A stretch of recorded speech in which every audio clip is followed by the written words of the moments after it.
All right, everybody alive? All right, we here. By the corner, Mr. Yahuwah. Isn't that right? Another human. Them kept us. Could have been dead and gone somewhere, rotting in a crude grave, but he still got money living. Isn't that right? Could have been on crack cocaine or something like that. But let me say there's some of us. Well, some of us said could have been back on it. Isn't that right? That ain't my testimony. I appreciate that. All right, everybody alive? All right, it's good to be alive, ain't it? There's always other alternative where you could be at, but he spared it, didn't he? All right, get one more again to get it right. Appreciate Mr. Yahuwah for the word. A definite thing that we got to keep above all things, making sure we keep our life in the same perspective he wants to be in, make sure we're right when you come back here. At the end of the day, ain't no use of going this far, then dying, and then later on you burn. At the time, make sure while we're on this side, make sure we're right. Isn't that right? Man won't ever see it that way, but Mr. Yahuwah done established a way that's better than what man said. So we make it our business to make sure while we're here, make sure we go through and get the information that's prevalent to salvation. Isn't that right? I've been wanting these people to fix this other unit. I do apologize. Everybody mess around. These people still on, what you call it, 4th of July mode. So everybody's still on 4th of July. They ain't coming to fix no air conditioners or nothing right now. I don't know how these folks get one little day and they'll drag it all out. And then they do it, they ain't done it right anyway. The abortion right people didn't keep it with them. They ain't call them terrorists and anti-American, did they? Right. It made me what white people can jump up and they don't have to, and they can agree. They don't want to go along with it. Nobody look at them as terrorists, anti-American. The abortion right women, they said they wasn't celebrating 4th of July. We said, they said we got something against the country. Yeah. What the country got to do with you and you want to kill a baby? That's right. I mean, how you gonna blame the country? We blame the country for the fact that we the people, we'd have been the victims of America. That's right. They don't realize when you celebrate 1777, when they put 76 or 77, actually when they got it done, the fact is, you got to look, what was my position? Slave. So you got to forgive me if I don't want to throw no ribs on the grill for you. If I don't want to run around with flags and start busting off a bunch of fireworks, you got to look at my position. Better time me to start shooting was in 1776, 74. Ain't that right? That'd been the best time to do all that shooting right then. They let her have a gun, let her shoot, and do fireworks then. They didn't. The so-called Negro was a slave in America. And that was the thing you had to look at. When these people start offering stuff out to you, always trying to convince us we got something against the country, ask them what the country got against us. These women going off telling them what they're going to do. The mayor of Chicago told a homosexual to grab their guns. We say stuff like that, we going to prison. See, their laws are only good when it's for them. When the law goes, they still won't forget the Supreme Court. Every right the Supreme Court came up and they took away affirmative action from us. We didn't go down there and show out in front of those judges' houses. We didn't go down there and start stampeding. We should have, but we didn't. These people coming down here, these folks done jumped out in front of their houses with guns. Isn't that right? And they walk right in front of the police. Listen, you had Marsh right there, man, get out of the cab right there with him, bag full of gun ammunition. He had to call and turn himself in. His sister told him, let me call down there and tell him, turn yourself in. And that's how, then they're going to have to give him some credit for that. And white skin gonna cut some of you, and then the fact that he called and turned himself in. So that right there showed repentance, and it wasn't repentant for him. That's the same system we've been in with him, but of course, nobody ever pays attention to us. Nobody never give us recognition. We never got our respect from the country. I don't know at that point why we even wasting our time trying to. The biggest, best thing we could do is establish for ourselves. America is good in the position it's going in. That's why it's coming down. She hadn't done right by us at one time. There hadn't been one instant we ever got justice when it came down from America. Everything America gave us, we've been victims of it. The mass incarceration, the shooting, the hangings, and everything else. It's just like the gentleman I was talking to somebody outside, the gentleman that they shot the 60-something times on the ground. Up one time. If he shot from the vehicle, that was the best time to shoot him. If you heard gunfire coming from the vehicle, he was shooting at you, that's when he should have been shot. Once you let him crawl out the passenger side and run, and then you say he made a gesture, I ain't worried about the gesture. He fired in the car, that's where he got killed at. But that tells me it's a little more to the story than what we heard. I don't see how in the world you couldn't shoot him right in the car. I would have never let him get out. His car should have been riddled. Gunfire, he just fired at me. This was the best time to kill him, right here in the car. Gun him, him. Him down the street and the gun in the car, I don't get how everybody's shooting. Where did you hear? But this is what we hear every day. So you can see when we want restraint, they got restraint. Cause that was the best time. He looked at, I don't want to shoot while he in the car with the gun. He can shoot back. I want to make sure he don't have no weapon, and then we can gun him down like a dog. Because I'll be honest with that, to me, that would be my biggest question. I would ask if I was on the panel, why y'all didn't shoot when he was in the car? That would have been more, the gun there, he there. I mean, what we gonna do? You called in, shots fired, the gun is right here. Which we don't know if that gun got laid there after them. But I'm saying this would have been the best time. This would have been the most easy justified time. Now you gotta justify the man down the street. Then you say he made a threatening gesture. I don't know what threatening gesture he can make when the gun in the car. What I'm gonna do? Fake like I got a gun? I know I'm finna get shot. Let me see. I'm black, you white. I'm finna act like I got a gun. Where they going? Where they going? I'm black. Come on. Your kidney and your liver hurting, you better leave them alone. On the outside of your shirt, let alone going under. I don't know what the gesture was. And the sad part is, and they can look at this, and I'm sure it might come out justifiable to some sense, they might say. The problem becomes for us, it's been so many unjustifiable that when you do get one, that's, okay, this is really sketchy. It's the fact that you had too many.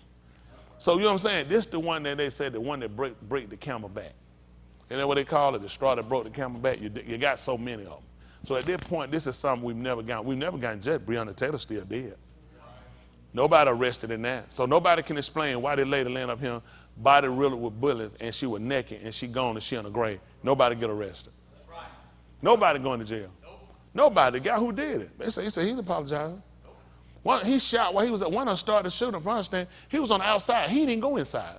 He was on the ground. He just shot through the window. Other police at the door. He decided he shoot from the ground. Not apologizing. What they tell y'all about? That's Kentucky for you, though. But see, when the so-called Negroes say, all right, we here in the street, we're not letting this go. We tired of this. There's too many of us getting killed. Then you anti-American. That's Black Lives Matter, the terrorist group. Why we get, that's what pisses me off. Why we get all these hyphenations when we upset instead of, that's those people pissed about getting shot and there's no recourse. Right. That's those people whose numbers keep escalating, we keep shooting, and nothing happens. Not these the people that hate America. That's Black Lives Matter. That's how they justify themselves. So whenever white folk, that's the Klan. That's the Klan. That's the skinhead. You know what I'm saying? How you label everybody skinhead? How you label everybody Black Lives Matter? And then you hyphenate it with terrorists. Why everybody got to be a terrorist? What you afraid of? You got the gun. All our protest march, we be the unarmed, they the armed people. What you scared of when you the only people armed? They always try to find a reason to justify their action. But, you know, there we go again. I was looking at the video where they were going, I guess, trying to find the lady who was responsible for Emmett Till's murder. The one made the sexual assault charge or whatever it was. I mean, at that point, she old, she in a nursing home. They'll leave her alone at that point. She's just another old, decrepit cracker going to the grave. They're not going to do nothing to her. Going out trying to find her ain't going to do but get them in trouble. I only see more people in trouble for this food. I mean, at that point, you ain't going to bring it back. It's too long a time on them. I don't blame them now. I don't blame how they feel about it, saying something need to be done, because Emmett Till is one of how many millions, and people think about Emmett Till. It ain't about Emmett Till more, it's about Emmett Till, Sandra Bland, Eric Gardner, Kenny Walker down in Columbus, Georgia. What's the lady they killed in Vine City? Kathy Johnson. So you see, it's never ending. So don't try to act like it's one person. You guys get upset for one killing. Can't nobody kill nobody white and then don't go down. That's right. When that one white person get killed, everybody did it.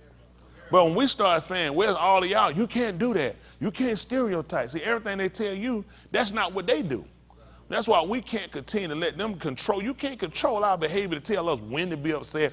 Listen, stay calm. I just shot your mama. Just shot out me and 10 more guys. No gun. What we need you to do is calm down, okay? How am I tell somebody to come? I just killed their mama and shot my arm. If you're upset, we need you to do it peacefully. How you see? You can't be the person that caused the crime and try to control the behavior. That's what we get. They know it's gonna reel you. But you know what it's gonna look like now? Y'all see me try to be calm with her then y'all see me talk to her calm. She's the one irate at that point, ain't it? You need to go to jail. No, but that's how they listen. This is how they duke us into submission with them. They're the aggressors a lot of times when the situations like these happen. Not every situation. But then they want to control the behavior. They want to control the narrative. Okay, y'all, you upset. Hypothetically, so what you do, I'm going to be fair with you. You can protest from 1 to 6 o'clock. Don't block the streets. Stay on the sidewalk. If we give you a command, we need you to do it. And then that's it. By 5:50 something, everybody need to be leaving because we said 6 o'clock. 6 o'clock means nobody else out here. Then you need to go get a permit. Pay them for a permit. They have the folks out here, then you need to go buy paper from our stores and markers. Then we're going to control her behavior. That we're going to control. Then once I'm out here, it's 5:59. I come around for a minute. 5:59. Just walking. Hey, I need you to go. Now he get pissed like what? Got to shoot him. At 5:59, a grown man. He wasn't even here. He just got from work. He just hadn't been walking through. But all the protesters look alike. All y'all black people are alike. We can't tell who is who. This, and let's just be honest. We've seen this how many times? How many times we've seen it? It's a regular practice with white America. And it's like at some point things have to change.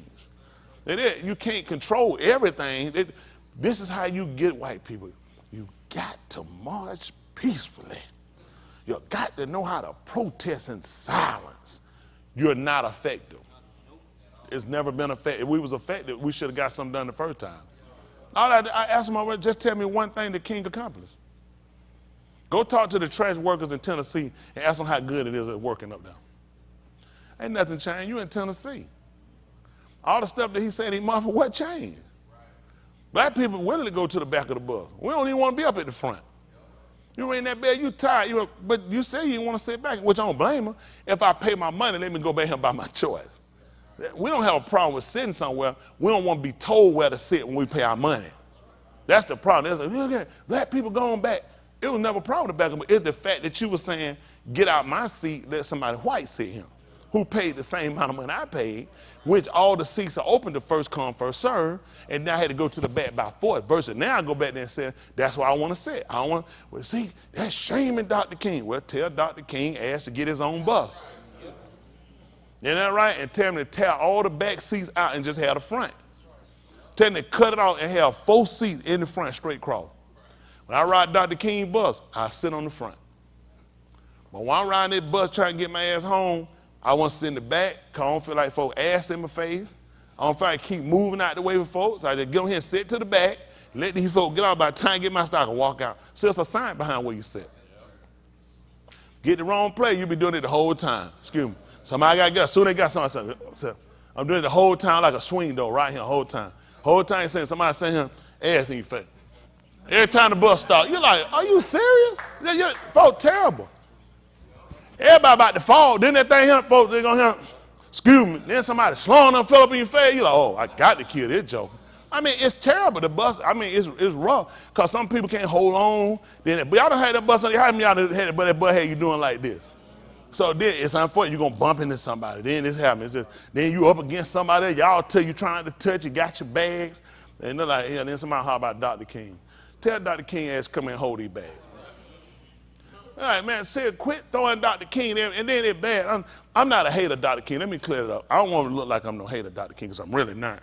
My whole problem is don't keep throwing somebody in our face and acting though he's the father of the Negro. The Negro movement didn't start with Dr. King. So I don't know why everybody think he is the father of a movement. He is not the father of a movement. He did not start the movement. People were already on the move before Dr. King came. He's one of the greatest orators we had. Now, I'm going to give him that now. You can't lie about that. Dr. King is one of the greatest speakers we had. Now, I ain't going to take that from Dr. King on that. I just don't agree with all his politics. All that pop, but let me say that too at the same time. I mean, come on. I mean, he worked for the government, what you going to get? The unions paid him. So, I mean, you got what you're going to get when you've been paid from other people.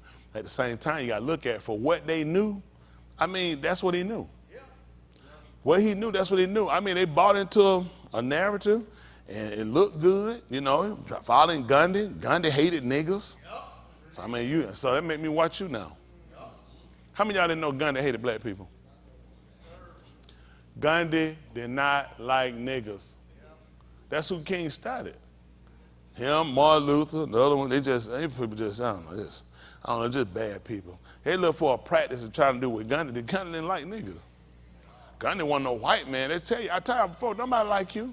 Now these niggas around here love to do yoga. Give a damn about no yoga. I pour it down the toilet. I don't eat it. Pour it down the toilet. Mind me of Gandhi. Pour it down the toilet. I just don't want to be bothered. I mean, this is what I don't get though. This is why. And say I make my claim to deal with people. I don't force myself on nobody don't like me, and you ain't gonna make me like you either. That's crazy. You're not going to disrespect me. You got your principles. You didn't like us. So I don't buy into none of his stuff. You read Gun the book. I get them and throw it in the trash. If I get two of them, I'm going to mess on one and cover it up with the other one. I have no interest in you. Absolutely none whatsoever. And that's your right. That's your belief. I don't have no interest in you, in nothing you do, and nobody that's a follow your doctrine. Because anybody that followed you and learned you, they already know you didn't like us. So now I got to look at you and say, how you feel about me? I just like reading books. Let me tell you what you do know. There's no way to watch and read some, and some of it don't draw to you. Tell me you read something and none of it stays with you? Okay. I'm trying to say, these people read, they know he don't like it, and they'll still shove him in your face. See, white people have the liberty to where they can be Buddhist, Hindu, Christian, and some all religion and be respected. They can do that. White people say, well, really, I'm all religion. And you respect. When a nigga do it, you say, nigga, shut up. You sound stupid. Because you know good and well you can't be no everything. Anybody finna accept you. I'm looking at you. I see you 103% nigga with a 2% margin of error. How you gonna try to sell somebody on that stuff? They don't buy no stuff like that. White people can do it. They can go and teach the monks how to do it. Know what they do? Huh? When white people get through, man, they'll come and explain your stuff back to you. Not me, I'm not gonna listen to it. I refuse to listen to it. I'm not interested in that conversation. You're not finna get up and tell me no lie. Ain't one of them animals on that damn TV you be telling them lies about. I just watch it, it's funny. Oh, he knows. He can feel it, he's so frustrated. Like, where you getting, did the animal tell you this? You just now, listen, he will sell you a whole show. And it'll look like he know everyone, oh, so happy. She's so frustrated. All with that little English boy, they just say you in all kind. And you gotta think about it. How many shows they done show other people with niggas and done explain our attitude? Took all the volume out and explained to other people. That's why everybody think you're okay with it. What place can you go to that you dominant in, beside poverty, and hospital and prison? That you have a voice, that you have a say, and you have a control, and you have a stake in it. Where can you go? This don't bother people of color at no point. That everyone, a Mexican can be deported. You know why they can be deported? They have somewhere to go. All of them they have somewhere to go. Why you think they deported you? They don't believe me. Let me tell you something. The so-called Negro had no idea how bad his situation is. You have nowhere to go. There's nowhere. They can't load you up and send you no Africa. The problem they got when that boat, they're going to stick there for, whoa, stop there. Where they going? They African. What part? What region? What tribe? Even if you found an area, don't y'all know these people all have clans? They have clans. You're not just an African. You're not just a Nigerian. You're in a certain clan. These people live in neighborhoods. They're a clan, so it's certain people that stay in the neighborhood. That's how they function. You might have 3 clans that stay in one neighborhood. That's all in there, just them. Only way you come in by marriage. That's it. That's just how they keep it. Everybody stay separated. That's how they keep the peace. Look at us. Where they put us at. They don't try to look at what families or where they putting you at. They just drop you out. White people do the same thing. You're not going to find no Irish go live in no Italian neighborhood. That's stupid. When the Chinese come, why you think they got Chinatown? The Italian, why you think they got Little Italy? You're not finna shove no, you think you finna drop some Italians out in the projects? They'll tell you, man, that's not our neighborhood. They don't even clan like that. You're the only people that the people don't respect you, they put you anywhere. They make provision, and those areas are recognized. Just, if you're from New York, Little Chinatown, that's not recognized. People never heard of it before, but Chinese people. Little Chinatown in New York. You familiar with Little Chinatown? You're not. You never heard of it. You know it exists. It's in Philadelphia too. Wherever they go, they're gonna get it. It's down here too. They used to have Buford Highway. I don't know why they moved them in now. Everybody got to play. The Mexican got Little Mexico. The Haitian, they ain't gonna get Little Haiti. But they just in Miami. They ain't going nowhere with Miami. They keep it right near the water. They're like, we'll drown y'all bastards at any time. They don't give you much now. They give you a little something. Don't cut the food. They gonna get the Cubans gonna get Little Havana. They got that down in Miami. And they gonna set up. You know how they gonna set up? Just like it's similar to. They gonna look at where I'm from. This is how we used to keep it. This is how the restaurant. This the music. You're not finna come out booga booga booga nigga music. That comes with disrespect. This is what you ask yourself. You the only people that people can come and do whatever they want to you. Put anything there, and there's no respect for you. And this is something is a problem that we've created because we hadn't sat down and looked at what do we do to change it. Nothing changes itself. There's something, at some point, enough of us have to sit down and say, listen, we got to sit down and discuss on how we change this. It's bigger than just one or two of us getting shot or getting hung. That's only one problem. When you look at the problem of the so-called Negro hit plight, it's bigger than that. Like we come together now, police shootings mainly when we'll come out. But I assure you we got more problems than that. Healthcare, education, insurance, medical. We got a lot of problems. Housing. We got a lot of stuff. The foods they give us in our neighborhood, our communities. We got a lot of work. We got a lot of work. Then we dysfunctional. The man and the woman we dysfunctional. Kids are dysfunctional. I tell them now, they were just talking about National Guard. They can't even take nobody. They telling these kids, they're so damn weak every day. About the heavy thing, pick up a super soaker with 2 drops in it. Man, he tired as hell. You give him a super soaker, say, just run around the room. Egg gonna fall out. You gonna have him in the hospital. You gonna be there about 2 months. Man, these kids so brilliantly grown, it's bad now. These kids not going out. Sometimes they got that one, it's hot, it's raining, it's cold, it's cloudy, it's sunny. Ain't nothing feeling them. They got to go in the metaverse. That's not what they can play. That's the truth. They take a physical, they got to do it on metaverse. These kids go do a physical, they're going to flunk. Man, they in worse health than 80-year-old people, some of these kids. It's terrible. They just ain't got that get up and that go. They ain't got that drive. Man, you run outside, you ran outside. You ran. I used to run. Man, I used to run a lot. Man, you run all the time, man. You run. You had to run. It was just you running. Run, catch up. Wait a minute. Wait up. Not just stop where you at. Run, catch up. Everything, run, catch up. You got to jump on your bike. They got a bike. You got to get a bike. Everybody been walking with your head. Get on no bike. They're like, all right, we get back here and start pedaling, leave you. You got to get you a bike. You left behind. You can run now. You would beat them when you get there. That's it. Man, we skateboarded, skated. And I came out and they had them metal skate. Everything, your body was shaking. Man, he on that asphalt. You still had you was enjoying yourself though. You know, Rash, all those pretty skate they got now, all this stuff, man, they done missed outside. The pretty stuff got. Y'all had metal skate when you were coming on, or them other little glow wheels, the ones out on the pavement. What you skated? You remember skating when you were younger? You did rollerblade, yeah. Rollerblade came out when? Y'all through skating by then.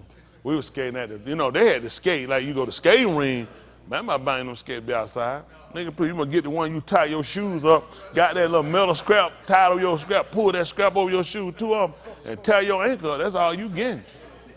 Man, about buying them pretty skate, man, up your leg and tie, them pretty little wheels and ball bearers that new.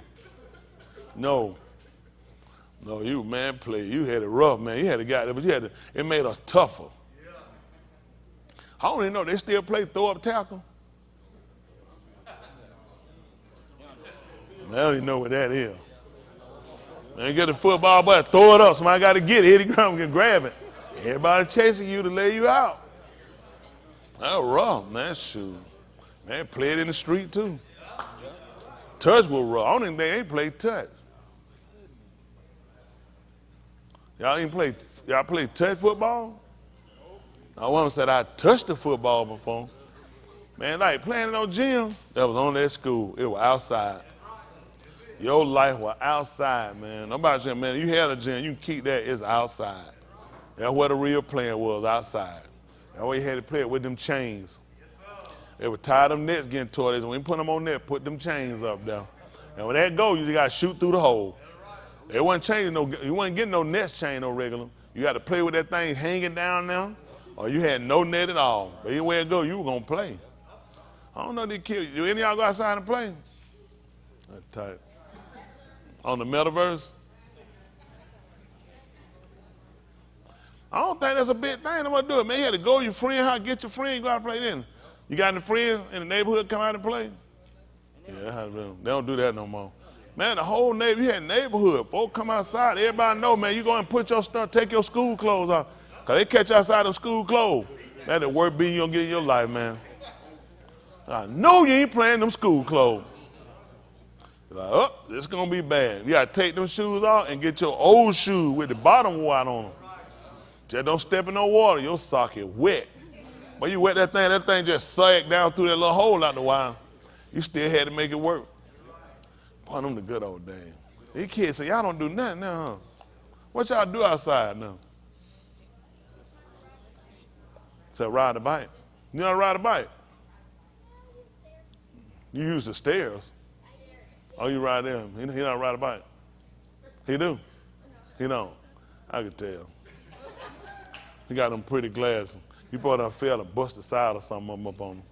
But back in the day, boy, you had to learn how to ride a bike. But you got to get them training wheel off. Boy, you had them training wheel, man, you were done. Hey, better not catch you no training wheel on that bike, man. You were done. Man, it had grade level. You ain't got them things all that, you were done. Man, go to school, tell everybody you gay, man. You got a training wheel on your bike. Man, everything back then was on the thread of gay. You had to get it off. Man, y'all remember that stuff? You couldn't keep no training wheel. We better hurry up, beg him to take them things off for now. Oh, you ain't never had a training wheel? Yeah, man, that man saying he ain't never have. No, you had that tricycle. What was it? That red, that American Flyer. They had them out when you were growing up. The American Flyer. Them old. The bicycle, the training wheel, the tricycle. You ain't have one? Did they have tricycles out when you were little? She said they did. The red American Flyer. You remember the red one? Why, but one of them. Who they got now? They don't have ain't nobody got no tricycle? These kids terrible. Nobody got a tricycle. Everybody too big for you. You got a tricycle. How old are you? What grade you in? Third. Yeah. You better been in my neighborhood. You come to my neighborhood now, I'm gonna get on you. I'm gonna take your tricycle. I got a tricycle. The neighbors don't know it, do it. You got the little thing hanging down there. You had to have them, you know, the little thing that come down there, them things blowing the wind. Y'all remember what them things called? Them tassels? I didn't know what they were called, but you had about one of them things. On my 10-speed, when you got a 10-speed, you was a grown man. You remember when I heard about one of that 10, you get a 10-speed, well, like, I'm a grown man. You got a 10-speed. You had a 10-speed? Yeah, but I didn't have the one that curled. That's the only one that was. What kind you had? You had the one like this?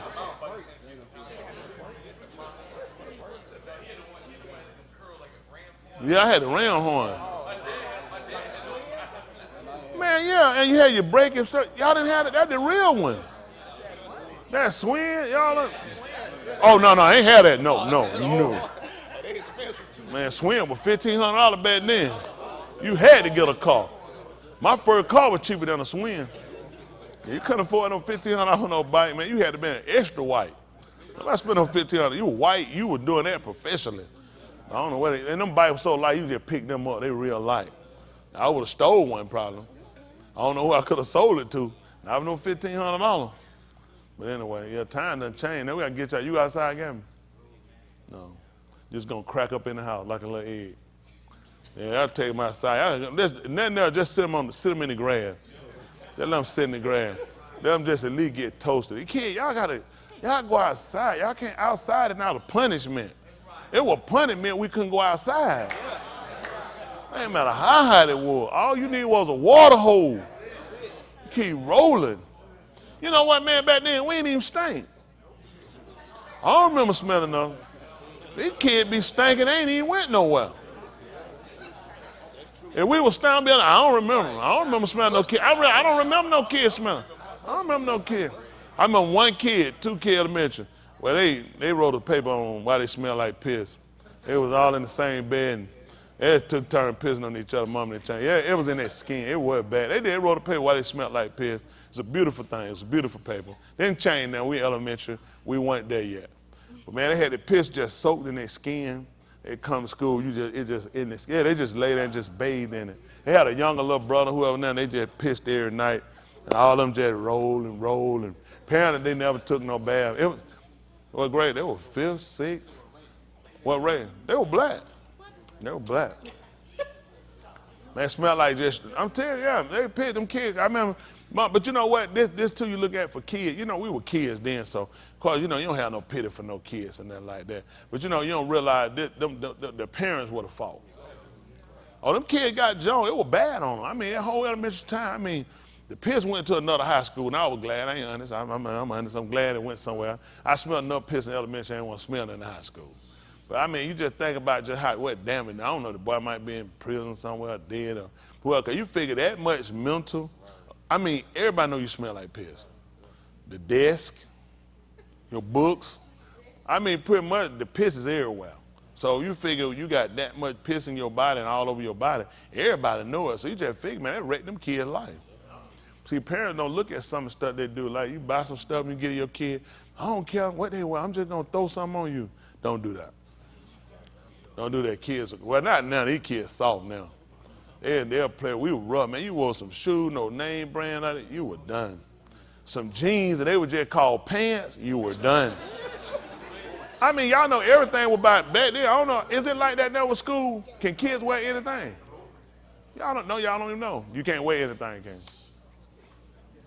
I don't know. Y'all tell them, dude. Dang, you know, can they wear anything? What is that? Can they wear anything?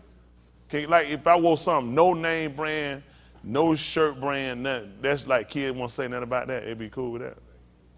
Huh? I can hear you. Oh, yeah, to wear uniform. Oh, that's different.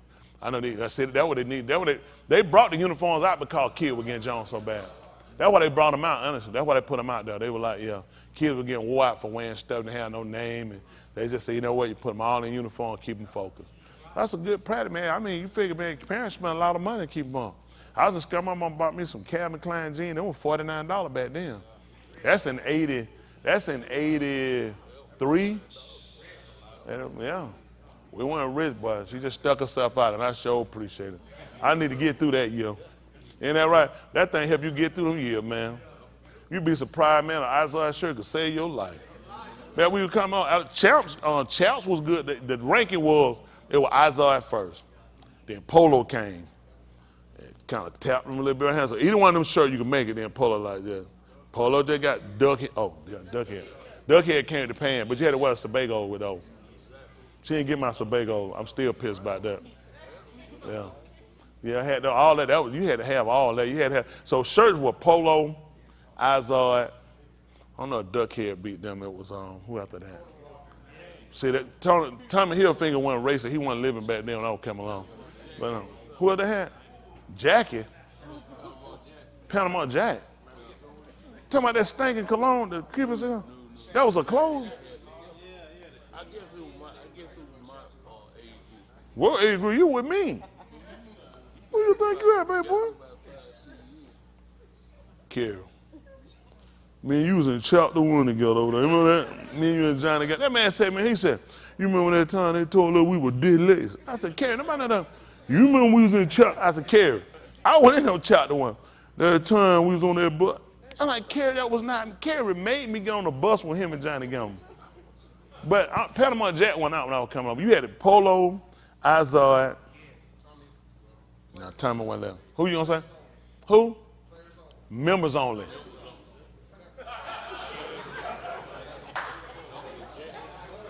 Now, Carol, later I want you to put a check by your name. And he hollered it so loud and wrong. Players only. Members only. They had the jacket. I had that with the strap around the neck, the members on it. Now, they don't you had that in school? I had that. Let me see. Pierre cut in with those jeans, all over jeans. Jordache, we had Jordache, Sergio Valente. I had the black one too. Them serious. You had the black one, them light gold. You had them blue one, them black. He said alligator shoes.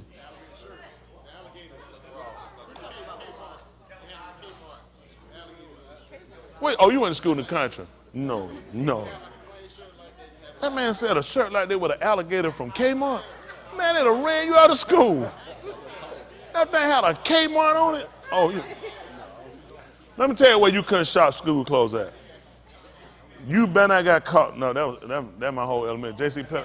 My mom could look at J.C. Penney catalog. Listen, she ain't had to take me nowhere.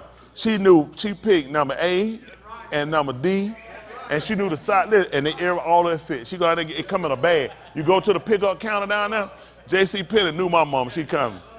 J.C. Penney, you can catch some deals on that. So J.C. Penney, you get them, said, the jean, Calvin Klein, Sergio Valente, Jordache. Gotta have Levi. Levi's always been.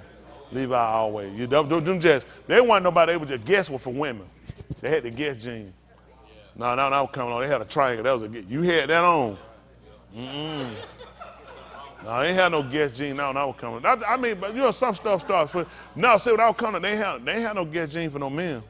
You had that thing. They guess you homosexual. Yeah, they say, I guess he homosexual.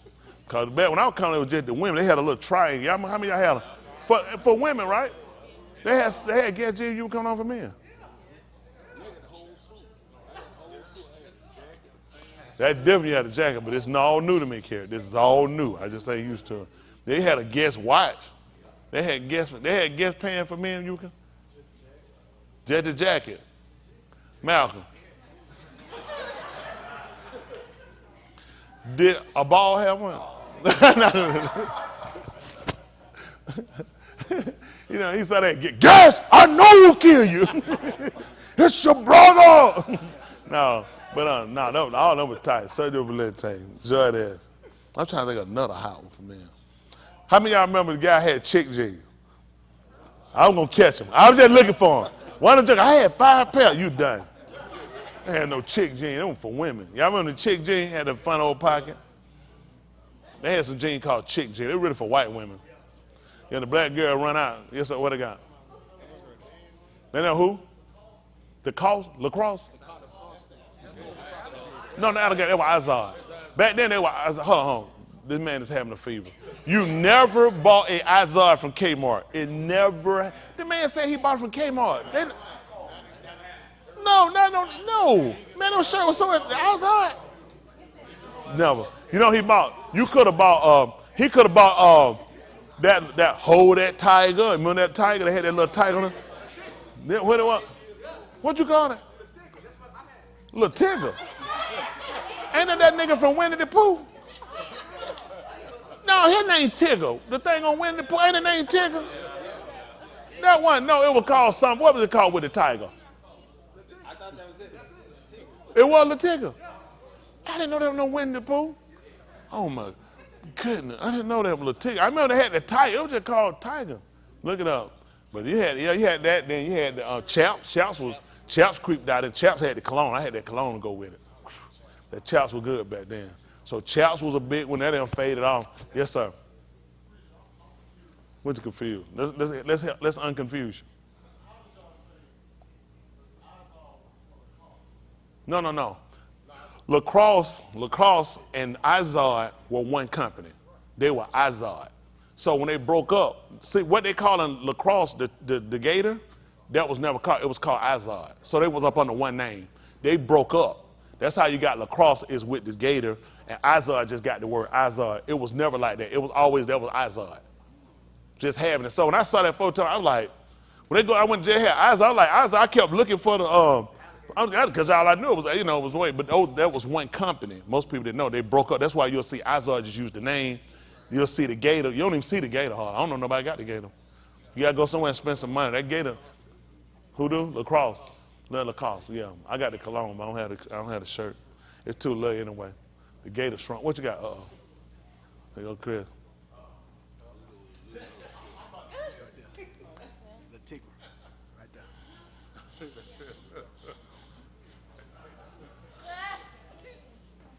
Can y'all see him? Can you see that? Oh, point at the camera. Oh my goodness. Y'all got to pay that wrong. Can y'all still see it? Look at him. Man, that man look like one of the 28 that Wayne Williams pulled it up. Can y'all see it on? Man, that tiger look like I'm finna get the hell out of him. They're from Kmart. No, that tiger wasn't like that. This is something else. That's a grown animal. That's not the tiger. That's not. No, that's not it. No, that's a monkey. This is not. No, the tiger was just a tiger with his tail. This is not the one, Karen. No, this ain't the one. That's an Alabama brand. That's an Alabama brand. That's a mongoose with a bat on his shoulder. That's not the. No, I don't know what that is. That thing. No, send that Put in that hole and let them folks sit there. I don't know what that animal is. Oh, they like that dog they had on TV. I told y'all they found, had them teeth and had a little piece of hair across the back. They know what it was. That's what they got on this shirt. That thing terrible. What happened now? Come where? Buffalo. Them some jeans. I remember the shoes. There was some shoes. They had Buffalo shoes. Bucks, jeans. You said Buck jeans. Now you wore Bucks. I remember the Bucks. Had the rubber bottom on them. They came back out again. They had them brown and black, but Bucks been out. They've been out in the 70s, early 70s. We had them back 72, 73. You to go down to the bootery downtown, look in the window, go inside, tell the man your number, he get your shoe. They had like niggas all in the store now. They had that stuff. You remember the booter down there? You go downtown, you stand at the window. Everybody outside the window, they got a number. Just walking to all of them, you had a number. You look at the shoe, you walk in and tell them, go, let me get an F and tell them what size you're. They come get it and bring it. You ain't setting no store like that, no. You outside, look in that window, find what shoe it is. You come in, give them the letter and the number, what size you wear. That's when you sound it. You remember that? They had no niggas that walk around no store, they hear them looking. Everything's in boxes. You want to see it? Go out there and look in the window. That before everybody stand outside the window, you just looking, folk looking. You get closer, you start looking, you like, that's the one I want right there. You're going to get a man your number, tell him your size, they bring you the shoes. But all that walking around in there and shoes and them, no. That's how these niggas been stealing. They keep them thieving niggas outside. That's them good old days back then. We was at site Walton. Man, you from Atlanta, he know Walton, man. You come up, Walton. You remember the bootery too down there? They were right down for 5 Point. You remember the bootery down there? I think they still there. Are they still there? Walton gonna always be there. Everybody, man, you carry the butter ride and get you a pair of shoes from Walton. Hold the bus stop, the bus stop right in front over there. Jump out, get in. How many of y'all used to shop at Walton downtown? You remember Walton? Man, that been there for. Yeah, I don't think they never had a fight down there. You wanted some shoes just coming out, you had to go down to the Walton and see them. That before y'all time, don't worry about it. How many of y'all wore Lee jeans? That's what I'm talking about. It happened. I might know somebody wore a pair. I wore them Lee jeans. You wore them, yeah, them when you were hurting. Make sure you don't want to wear them regular. Don't wear them too regular. You know, you buy somebody, let you on by. You know, get on by now, be quiet, don't make a whole lot of noise, keep moving. You got on your Lee jeans. But that's rough how kids is, ain't it? Y'all know what? Kids brutal. Kids are brutal, ain't they? They rough.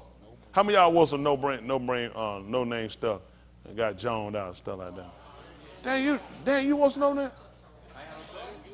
Nobody had no choice. How? Who? When I was 8, probably jams, neck shirt, see-through neck shirt. Jam? That's a name brand? Yeah, different color pattern of jams, like shorts, come past knees. That's what they were called, jam? See, them were called gacho when we were coming along. How many they were called gacho? Men didn't wear them. Them short like that, these guys wear now, come down that cat month. Them were for women, they called them gacho. Remember that? Now they call them Kulaks, or what they call them? Capri. Them were women pants we were coming up. They were women, they were called gachos. Women worn that came down here, they got another guy wearing, they be so happy. But like, them women pants, you can enjoy yourself. And you know women ain't supposed to have bags. I mean, we were coming along, those were women pants. No, I ain't talking about I'm saying, but I'm just saying, the reason they came out, they weren't jeans. They was a polyester-like material. You remember y'all had them, they were called gachos, remember that? That's how they started, but see how they just started. But that's why you see, if you look, our men started emasculating our men. Even though paying for men, they gave them stuff to edit for women. Then they came back and said, well, God, I want to wear long or short. We just move and call them capris. All they do, like them crayon shoes. How many had that buy one of them things so bad? There was a cloth material and there was glass at the bottom. Y'all remember that? They were called crayon, them glass bottom shoes. Hold on for L.A. Gear. No. No, before Brittany Knight. Brittany Knight they had one quick run. It went away fast. Everybody thought they were hot when they first came. Then they came out, they pulled Ben the Klan. Oh, wow. That's what killed the shoe. When everybody got the word and said that the Klan had them shoes, the Brittany Knight with the Klan, everybody like, they was on their way now. Brittany Knight, listen, Brittany Knight was finna be bigger than Nike. They were finna kill them, man. BK hit, listen, everybody was jumping on the BK. They came out high top. They was on them. Then they came out, they pulled Ben the Klan shoe. Everybody got away from them. Church of Chicken. How many of y'all grew up eating that Church of Chicken? Yeah, they ran them out of Kentucky. The word was they actually owned by the Klan. Did y'all know that? And they supposed to put something in the meat to keep people from black people from having babies. Seriously, they put on Kentucky when they went. That's what they say happened. He said it didn't work. Now, it didn't work.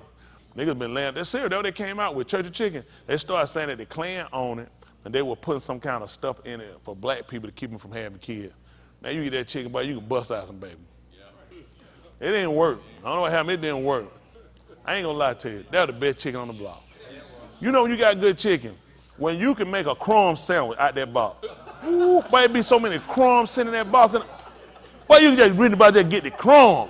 And you get that roll, and boy, you just dab up. You can make a crumb sandwich. You can. Me and Winners, Kentucky Fried Chicken ain't never had it like that. When you make a crumb sandwich, church, that one, man, you get a drumstick be like that. Man, I went that drumstick like that. Man, these drumheads, man. When we bought churches, listen, you got to, let me tell you something. An 8-piece box of chicken back in the 70s.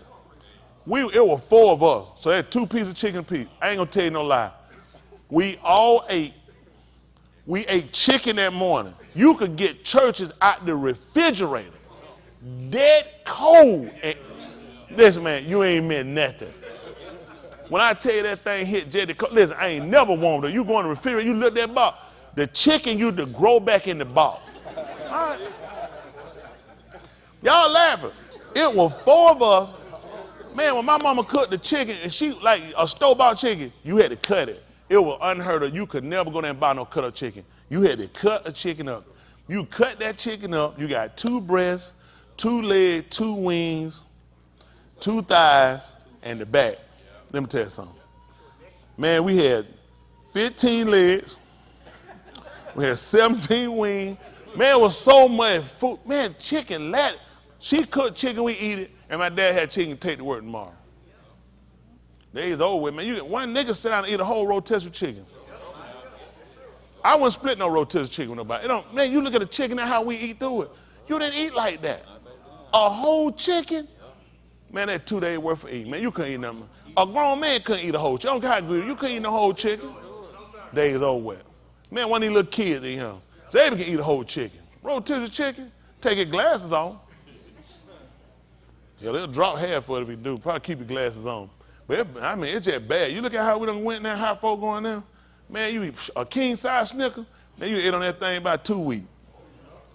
These kids bust that down before they get in the car. You ain't even got to pay for it. They eat it in the store. Everything's just terrible now, just terrible. Well, we're going to try to move on. That's good. Go down memory lane, try to let people know where we come from. One day when y'all get grown and y'all get our age, y'all going to go back and start talking about stuff. Now I feel like how my parents, they tell you about stuff. You like, for a nickel? You like, impossible. They cut you off some bologna, some bread, and you got a drink and some cooking? Not for no nickel. But that's how time done went now. When I started driving, gas be like $50 a gallon. We'll be tell y'all, see, back then, I remember when gas was 60-something cents. Yeah, 60-something cents, 70-something. I'll tell you what, how cheap was it when you were coming along? 15 cents. No, but you know now you should have loaded some barrels up and held on to it. And you could have pulled it out right now, you'd have been a rich man. Man, know what I know now? I would have gassed up all my cars back in the 80s and just parked them. I'll just crunk them up, just move it and cut it back off. Hey, once you go somewhere, I said, no, I got to save this gas. You will never get gas this cheap. Back then, you had regular. Like now you got unleaded. They'll change cars. Back then, you had regular. Man, look here, man. That damn thing, man, you ain't had up a metal bricks in your car. You can't put it, the only way you put it now is lawnmowers. Now you got unleaded. You ain't had that. You had regular. We had regular and premium. I don't think they had no middle grade. Middle grade then would have been unleaded. Yeah, they wouldn't have had like they got no middle grade now. You had regular, leaded, you had what leaded was regular, unleaded, and then premium. I don't think I remember premium. Was it a premium? Yeah. Over 100 octane.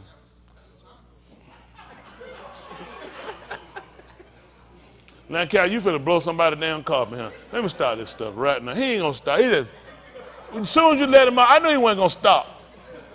Free man makes no room. That's why we're trying to stop him.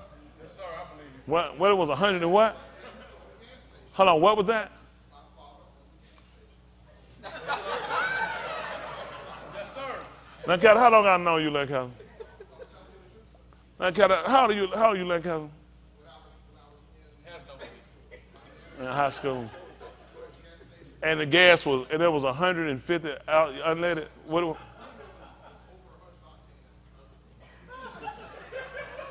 Free man. He might be free. He got a bunch of checks up here though. Over 100 octane. Hard me about all this, but if you said it happened in Castle, because it happened, didn't it? Okay, he ain't gonna stop. I thought maybe the man had got a. I said maybe the man got a conscience. I thought the man got a conscience like he gonna stop. Like yeah. It was actually lower than that, isn't that right? But sometimes you get to go and you just can't stop. That's all right. All right, we don't get ready to sign the Katos around. All right.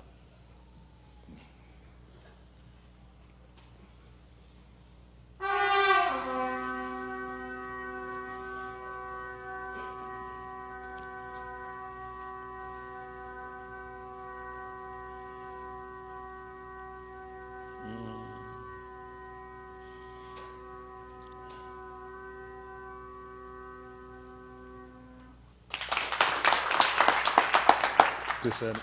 All right, I'm gonna talk to y'all a little bit here. We left off over there. 30, 14. Okay. Maybe we'll come back to that. We'll see. Let's deal with subject at hand. Romans 15:4. So I'm gonna talk to y'all a little bit after that.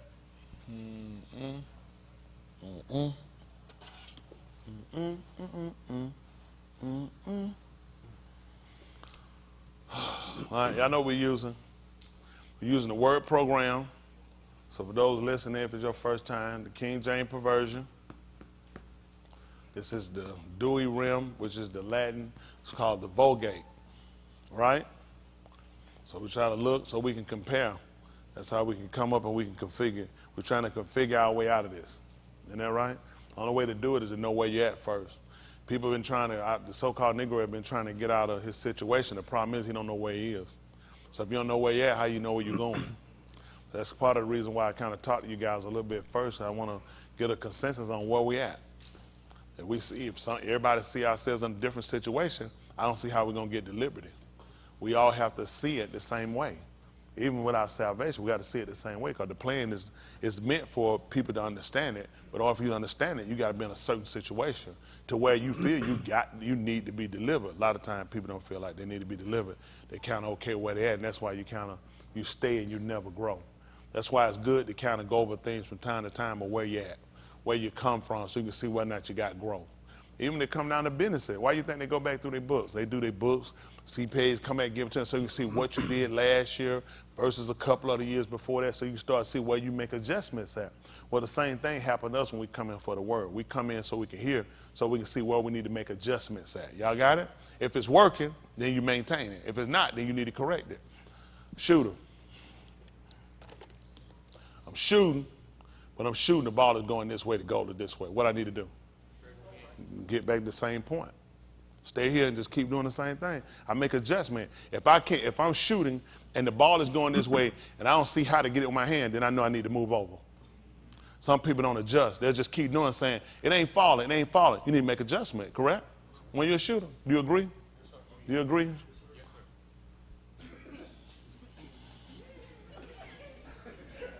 That's okay. We already got it. Every night that people stick their head in the door, they ask me questions. I had to answer the phone right quick. But that's what we do with this. You have to know where your adjustments are at. So you learn how to go through and make your adjustments, okay? That's what we're doing. We're looking at this. Because the way we look at it has a way about the way we do things too, okay? They gave it to us in a situation or in a format to where it really kept us suppressed.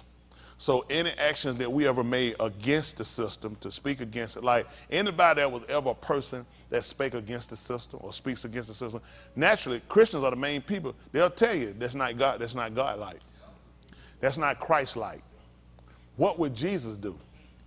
If you want me to do what Jesus do, I'm going to drag your ass and cut your foot off and throw you on the ship. Yeah. Now ask me to do what Jesus did. That's right. That's right. That's right. That's what Jesus do. That's right. That's what he done. You know how they tell you, but see, they psych you, they give you a wad, they give you a band, and you got to remind what would Jesus do. Well, ask yourself, what did he do? Come on. Come on. Can we just look at the first slave ship, the name of the first slave ship? Interesting. How many of y'all ever did that before? Look up the name of the first slave ship. One. Because let me tell you, really, a couple of people, you know why people had it? It ain't against you. Let me tell you what we do. All the information we ever got has been secondhand. Everything we ever got was secondhand. When you were in school, who did they tell you freed the slaves? You read something that told you Abraham Lincoln freed the slaves. This secondhand information. They never told you why he agreed on it with the Emancipation Proclamation. He was for saving the Union. And people didn't know that, so you naturally just started reciting something. He was never for the freedom or the liberation of black. One of his most notable cases was him suing. He had a slave arrested for escaping and leaving her master. He lost that case. That woman had to come back. You know it's bad when other white folk, that's how piss poor a lawyer he was. How you lose a case about a woman leaving her master in slavery? The courts ruled against him. He was a piss poor lawyer. But, you know, most people don't know that stuff. They just follow stuff and just do it. That's one of his biggest cases. See where they get messed up. Most of these, you know, a lot of your so-called former presidents were attorneys. That's all they do legally. They just give you some scam stuff, throw you some stuff that you don't know, you can't recite it, you ain't never verified a check, so you just go along with stuff. Oh, let's say, oh my goodness, this is a black citizen. Let's see what it says. The good ship, the beginning of the slave trade. The good ship, what is this about? You know how dumb you got to be that the name is on the ship. You've never heard it before in Africa. They brought you to America, and they told you that Jesus was your Lord and your Savior. This was the name on the first slave ship. Christians are some of the dumbest animals on the planet because they can't read. They don't even, you know, they say, not my Jesus. How many of them is it? The one you have is the one your master gave you. You don't have no another one. It ain't no 2 and 3. It's only one Jesus. Look at these folks got paperwork on here showing you old paperwork of these people. Okay, that right. What is that? The Vedas of the, what is this? Is that the? Yes, sir. Is this B? This is B-E. What is this letter? And that Lord, oh, yeah, that really did it down, boy. I cannot see what that, oh, okay. Is this supposed to be Jesus? Yes, sir. The Jesus of the lucky. This is L-U-K. L-U-B. Oh, okay. And this is a K? Yes, sir. Okay. You see this? This is the paperwork trying to tell these folks what this is. I don't know why black people being scammed. Why they like being scammed so bad? And then the sad part is they managed to convince not only the Negro, they convinced other, now all whites don't believe in it. All whites don't subscribe. And you know, all these years growing, do you not remember growing up if white people didn't go to church? Yeah. All the white people you knew went to church? Yeah, you went around them. But I remember when I was little and I went to church. I used to go to church. I was a little kid. I was going to church by myself. Ain't smell. Am I making this up? Oh, no. I used to go to church by myself. I was 6 years old. I used to go to church. My friend Walker didn't go to church. But you got something you want to say? That's about my church. I'm just saying, it's a sensitive situation. But I mean, I don't know. It's sensitive. Go ahead. What you going to say? I went to Sunday school and then I went to church too. No, you said Sunday school. You tried to humor me like, oh, he went to Sunday. No, I didn't say Sunday school. I went to Sunday school. Then he had to stay at a. Chris outran a grown white man at 4 years old. I seen the picture. You got that? Send that picture. They put it there. Chris, that's an order. Put that. Send that picture there. I want y'all to see that picture. Chris in a newspaper. Chris was 5 years old. You watch this white man form was so impeccable. This man form was just, and you see a dot by the finish line. Chris talking about, see, I ran that white. I said, you ain't not run that white. That white man got on real shoe. That white, and I want y'all to see the picture. Chris, you got to send that picture. Send the picture. How about that? We don't let y'all judge. I don't want to taint nothing. Let the people be the judge. Isn't that the best way to do it? And y'all tell me whether or not this Chris and him outrun the white man, okay? That's the easy way to do it. But anyway, this is something. See, black churches won't get, you know what they'll say? Yeah, you're right. It is Lubbock. It's B-E-C-K. Beck, was it Lubeck? Lubbock. Name of first slave ship to grace the Americas. See, look, what has come to be referred to as the good ship Jesus was in fact the Jesus of Lubbock, a 700-ton ship purchased by King Henry VIII from the Hanseatic, whatever league, a merchant alliance between the cities of Hamburg and Lubbock in Germany. Hamburg is in Germany. 20 years after its purchase, the ship in despair was lent to Sir John Hawkins by Queen Elizabeth. That bastard been around a long time, ain't she? That's probably her probably her sister. That's probably her mama. She been living so long, she ain't far. Her grandmama, yeah, I mean, or her mama. They ain't far off. That thing been racist ever since she was about 6 years old. Y'all ever seen she would do the Hitler stuff? They were loyal to the Germans. Y'all ever seen the picture when she was young? Huh? Yeah. Oh, they made her apologize to the Jews. She walked off, and the Jews was like, what the world? Little bitty girl, they taking pictures of, she's sitting there doing the high Hitler sign. They always been in league with Germany. These folks are, listen, white folks will break allegiance with you when something ain't popular for them, but the whole time they good with you. They got y'all thinking they ain't good with Russia. They good with Russia. How I ain't good with Russia, I'm still buying their oil. These people still doing business with Russia. These people know Russia ain't did nothing wrong. Only people don't know the better was up. Listen, for the record, y'all, Russia ain't did nothing wrong. Russia ain't, I've been told y'all that. Listen, Ukraine belong to Russia. It always belonged to Russia. Listen, white people give you your narrative to make people look wrong. Look who always look like the devil. Tell me why they wrong. Somebody tell me why they wrong. Give me a hand. Come on, somebody, tell me for what you know. Somebody just tell me from what you know why they wrong. Just tell me, even what they tell me why. Tell me why. That's exactly one reason. Who else know what reason why they're wrong? Tell me a reason why. What reason did they tell you they were wrong? Ukraine's supposed to be independent like Africa was. I just want to look at it because I want to know if Russia that bad, they need to be tried for war crime. I want to know why these crackers over here ain't being charged. Tell me what has Russia done. Can y'all tell me what Russia done? That's all they're doing. They're liberating their own people. Do y'all know, and I sent y'all, the Ukrainians are on camera telling you that they're getting bombed by Ukraine. Look at pay attention to the bomb. The missile that they caught on slow motion. Where's this missile coming from? This missile is not in the air. The missile is right there. Look at the picture they keep showing you. This missile is not in the air showing you coming over from the run. The missile is there. These folks are bombing their own people. Listen, I've been seeing this. Before this got going, I saw an interview, document. And listen, when American News, they'll tell you, they said these news will not report this. Interviewing the citizens. Those citizens said we're being killed by Ukrainians. Yep. Guess what else they said? Their citizens said. They said they're Nazis. Guess what Putin told his people? We're stopping the Nazis. Yep. He said they want to control all of the Nazis. That's who we wiping out. Putin been told them. When they showed him that picture tomorrow, do y'all know Putin said ain't no, he said we don't even kill civilians. He told them, he said that's not Russia. He said we don't kill civilians. They have been killing their own people. Let me tell you what they got. Them bastards let their prisoners out. Do y'all not know them people? They raping their own people. Yep. They done got gangs over there, and the United States won't show you the gangs are raping and robbing and they killing them people. Think about it. Where the criminals at? They gave all these people guns and put them on the street. The Ukrainians killing their own people. But listen, what they say in Chicago when it's us.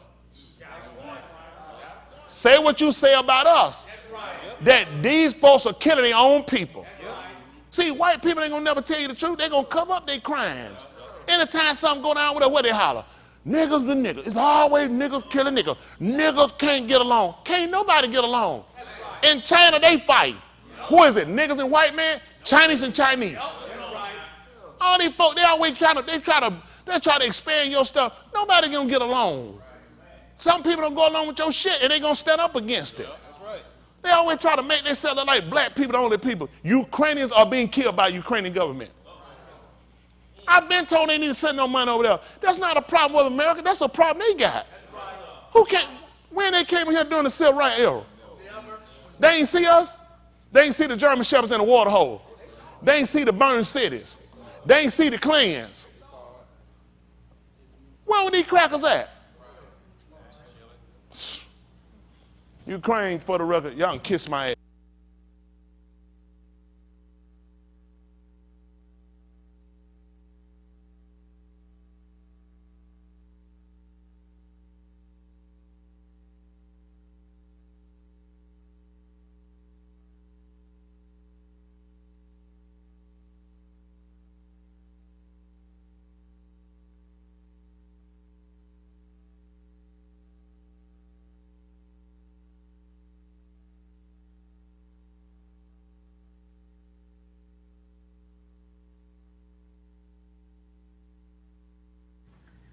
That makes appreciate it. Let me tell you. And I want to say that to say this. People get mad they want to. You know what I'm pissed about? Why we can't say nothing about ourselves? I'm pissed when everybody get thrown in front of. We've been arguing for how many decades about the senseless, heinous crime committed by white America right here. And all they keep telling us about what Ukraine deserves. Ukraine need help. The Ukrainian people wearing a flag. This is what killed me. Do y'all know these crackers took out their American flag? They claim they can't let go to put on the Ukrainian flag. Won't you put on the damn flag for us? No, we've been here. Do you know what that would do for the Negro to see them with that flag on? Look at it right here. Look at it right here. Let me tell you a cartoon. Look at this shadow. You see that white man form. You expect me to believe that Chris outpaced this crowd. Look at it. This a cartoon. Don't you know you can Photoshop and put it? Look at him. That's why the white man slowed down. That's where he going to. He going to the road where the cotton's at. There was a cotton field race. In Alabama, they have the races Along the cotton. Yeah, we know where it's at. We know where it's at. And you know, for you to be in a cotton row race, you had to be out your cotton picking mind. Isn't that right? I couldn't have done it. Now that look like Chris, right? About that look like Chris. How many of y'all say that look just like Chris? How many of y'all that whole thing questionable? I'm thinking the same thing. Chris, that's good though how you Photoshop it. What did they write? This is proof of what? This the roof. They would tell you where you need to go to. You need to go to the roof. I know what you're saying. I see roof. What is ROOF? That's what I say. Let them change it since I was coming on. That's roof. Well, anyway, we appreciate it. But I wanted y'all to understand the reason why we looked at that about the ship name. Because a lot of times, I know, and it's difficult for people, because you grew up with a certain mindset about religion, and you grew up with a mindset about the Savior. And it's important, that's why we go back and now, after finding out, you know, researching and looking and getting out of your Christian logic, which is no logic at all, got it? It's just a fact that you just taking something blindly, and you never looked at to say, how do you believe that? And it comes out of a book. When I show you something else in a book, there's everything wrong except for the book you read. How does that make sense? So how about the book you read and they're telling you that everything else is wrong is wrong? See what I'm saying? They don't want to accept. They accept what they want. They don't even accept the whole book. It's not one Christian church that go along with the whole book. I'll flip insurance and they're going to say, we don't do that no more. Say, let me do the favor. Tell me what in here we do. Because everything they did in here was old time. That's the old. The new is old. What don't we do? They'll pick and choose what they want to use at their convenience. They're never going to stay with fact, and they don't want to know because they know when they know you're responsible for what you know. You are held accountable for what you know. And Christians lack accountability. That's why they can sleep around, tell lies, do other stuff they ain't got no bit, then start crying, fall on the ground, start rolling. People got to tow them and carry them out. Now, I still can't see how they driving. This is clearly a medical condition that makes you run into stuff and fall out and folk got to put them on. This is a medical condition. But nobody ever diagnosed them. People just let them go. So they'll get upset when you come up. Man, you know, I'm going to be the one crazy. I'm the one out of my mind because I'm sitting down saying, let's look at what you're saying. Let's find a relevance in what you're saying. I can prove that your book did not actually tell you that. Your book that you have, you're carrying a book that you're saying a 1611 King James Version, which is not, because you don't even have the correct spelling on anything or enunciation of word. He never even used it. It's not even in there. But you're going to keep arguing something. How could he be Jesus the Savior when people been here way before his existence? People still here. And when you got the name, it's not even, 200-300 years old. So how would people get this on as well? What were they being saved by before 300 years? Come on. But for the time, can we see when the name Jesus came? Can you just give me the date when it was first introduced in the Bible? Let's look at that. Because this slave ship was 16 what? It said 1564 slave ship. 1570. Okay, 1540. That's the slave ship. What, the Spanish probably came on about the 1400s in Africa? Early 1500s. They don't know. They be telling lies too. Everybody done raped Africa. So why wouldn't you think they were lie? Everybody done raped Africa. The Spaniards done, and then niggas, all they want to do, they want to do everything they oppress us. This is what's bad with us. You don't see a load of white people run out trying to do black stuff. They don't do it. They know it's losers. People of color are losers. For the fact that we are the only people that we can look at something that's the truth. Man, we don't care about no truth. We having fun. How you having fun when something's wrong? That's scary. Jesus, look what it is. Personal name of the, I don't get it. Why it just ain't the name of the Savior? Because there's only one people dumb enough to take it. Late 12th century. It is the Greek form of, we talked about that saying Joshua used verily in translations of the Bible from the late Latin. They call it Iosis. This is what they copy. This is the name they took from the Latin. The Latin is older. Tell me when it comes. The Christian took it and they said, well, I'm going to put a J. You created your own Savior. You created your own Savior and these people named the ship after it. This is how dumb Christians are. These people took it. How you make your own name for something? The Latin is where you stole it from. That's why we look at the Dewey Rim, which is the Latin Vulgate. That's why we look at the English, the King James Perversion. Then we look at the Greek, which is the Septuagint, which means 70. So you can look for yourself. No more people just telling you lies. How I'm just going to make up my own name for a Savior? Where did you get this from? That you have the power, and then you make people bow down and worship, and they get baptized in the name. These people run around speaking in tongues. This is how you know the whole thing is bogus. If you made up the name, how are you speaking in tongues? That's right. It's not even the name. That's right. It makes no sense. How they make it? But listen, when you get induced and you hear something long enough, you just start to buy into the hype. A lot of us have had Christian. I had a motion for Jesus. I ain't gonna lie. But now what you learn? They teach you. These people can't control your behavior. That's why when I teach something, I say something, I want you to see it. Don't believe something because I said it. That's stupid. You need to know it for yourself. You have to live and die for yourself. You need to know the truth. And you need to know this is something these people fabricate. They told you they were Christian. So if you ain't a Christian, what's the name? That's why they sell it to you. You subscribe to a religion where people make up their own doctrine, they made up their own religion, and you follow it. I subscribe to a religion that was set before I got here. I subscribe to a behavior to who the man made the covenant with. They're trying to take the man who made the covenant and they just form their own religion from it, which makes no sense. He never told you that. But Christians are lazy. Christians look for excuses. They'll find fault with everybody. Listen. They'll go praise God and tell, brother got baptized. Give him a hand clap. Brother just got baptized. God say him and his son. Good. Anytime the Lord can come and save somebody, especially a child. You know what he said about suffer a little kid to come unto me for build them not for such is the kingdom of God? Except you be converted and come a little child, you know why I enter him.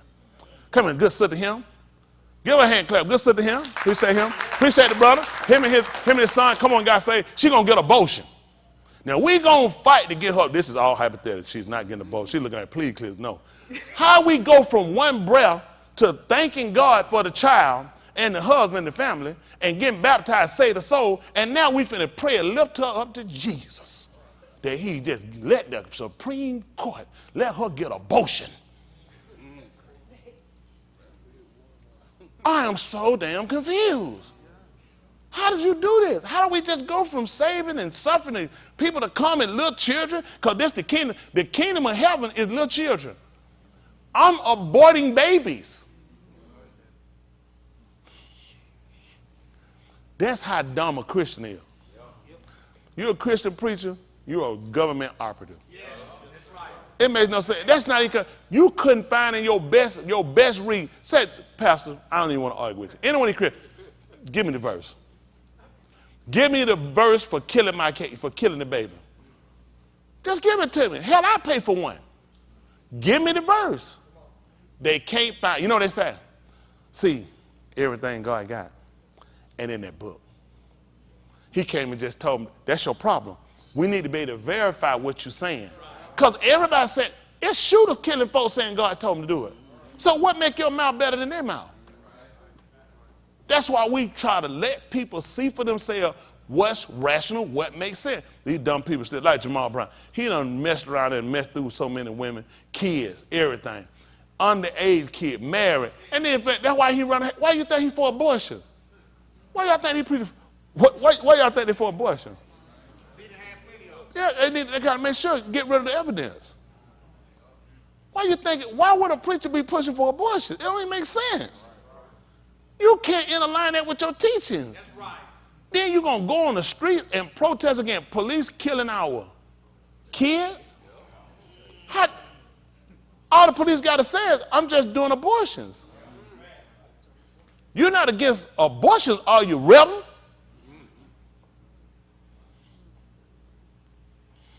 That's how stupid they are. We're saying that's good. I just want to look at it. They don't know no better.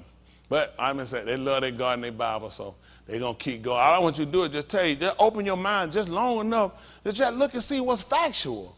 Stop taking what people, stop trying to hate me so much. Why don't you hate your stupidity? Why don't you hate the people that lied to you?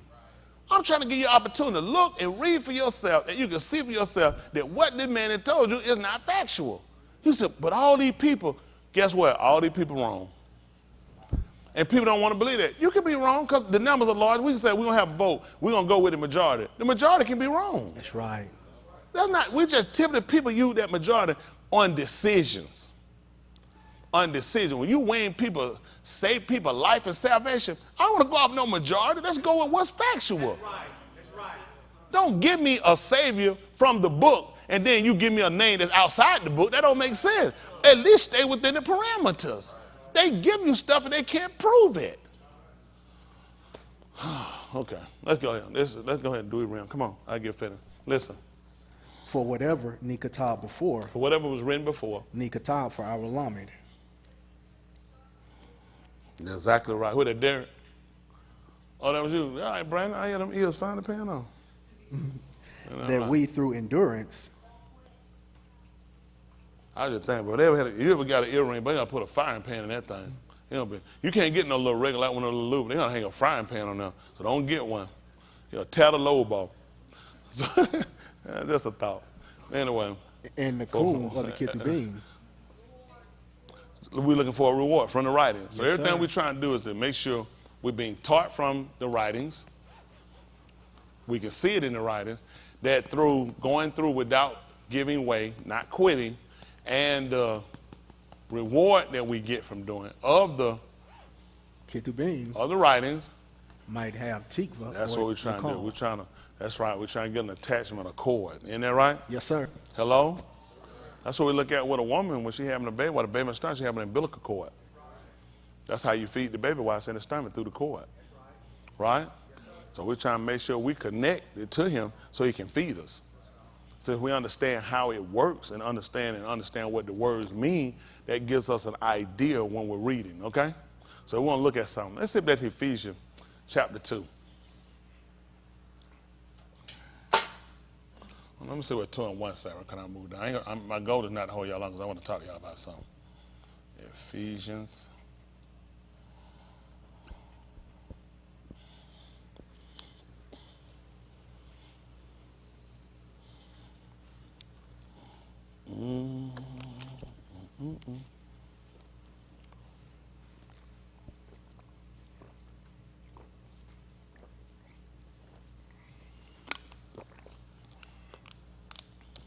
Ooh, water. All right, listen. And you hath he quickened, who were mute in trespasses and kataim,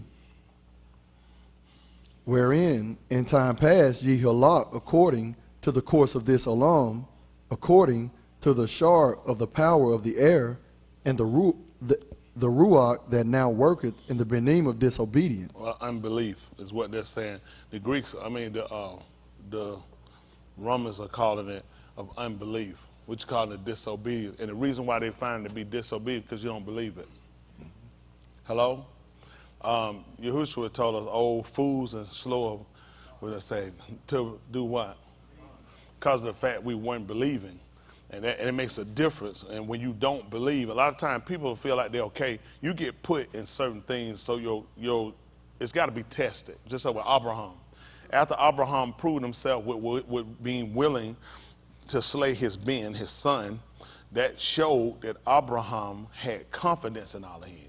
It's one thing like people willing to go and do it, but he did it at a cost.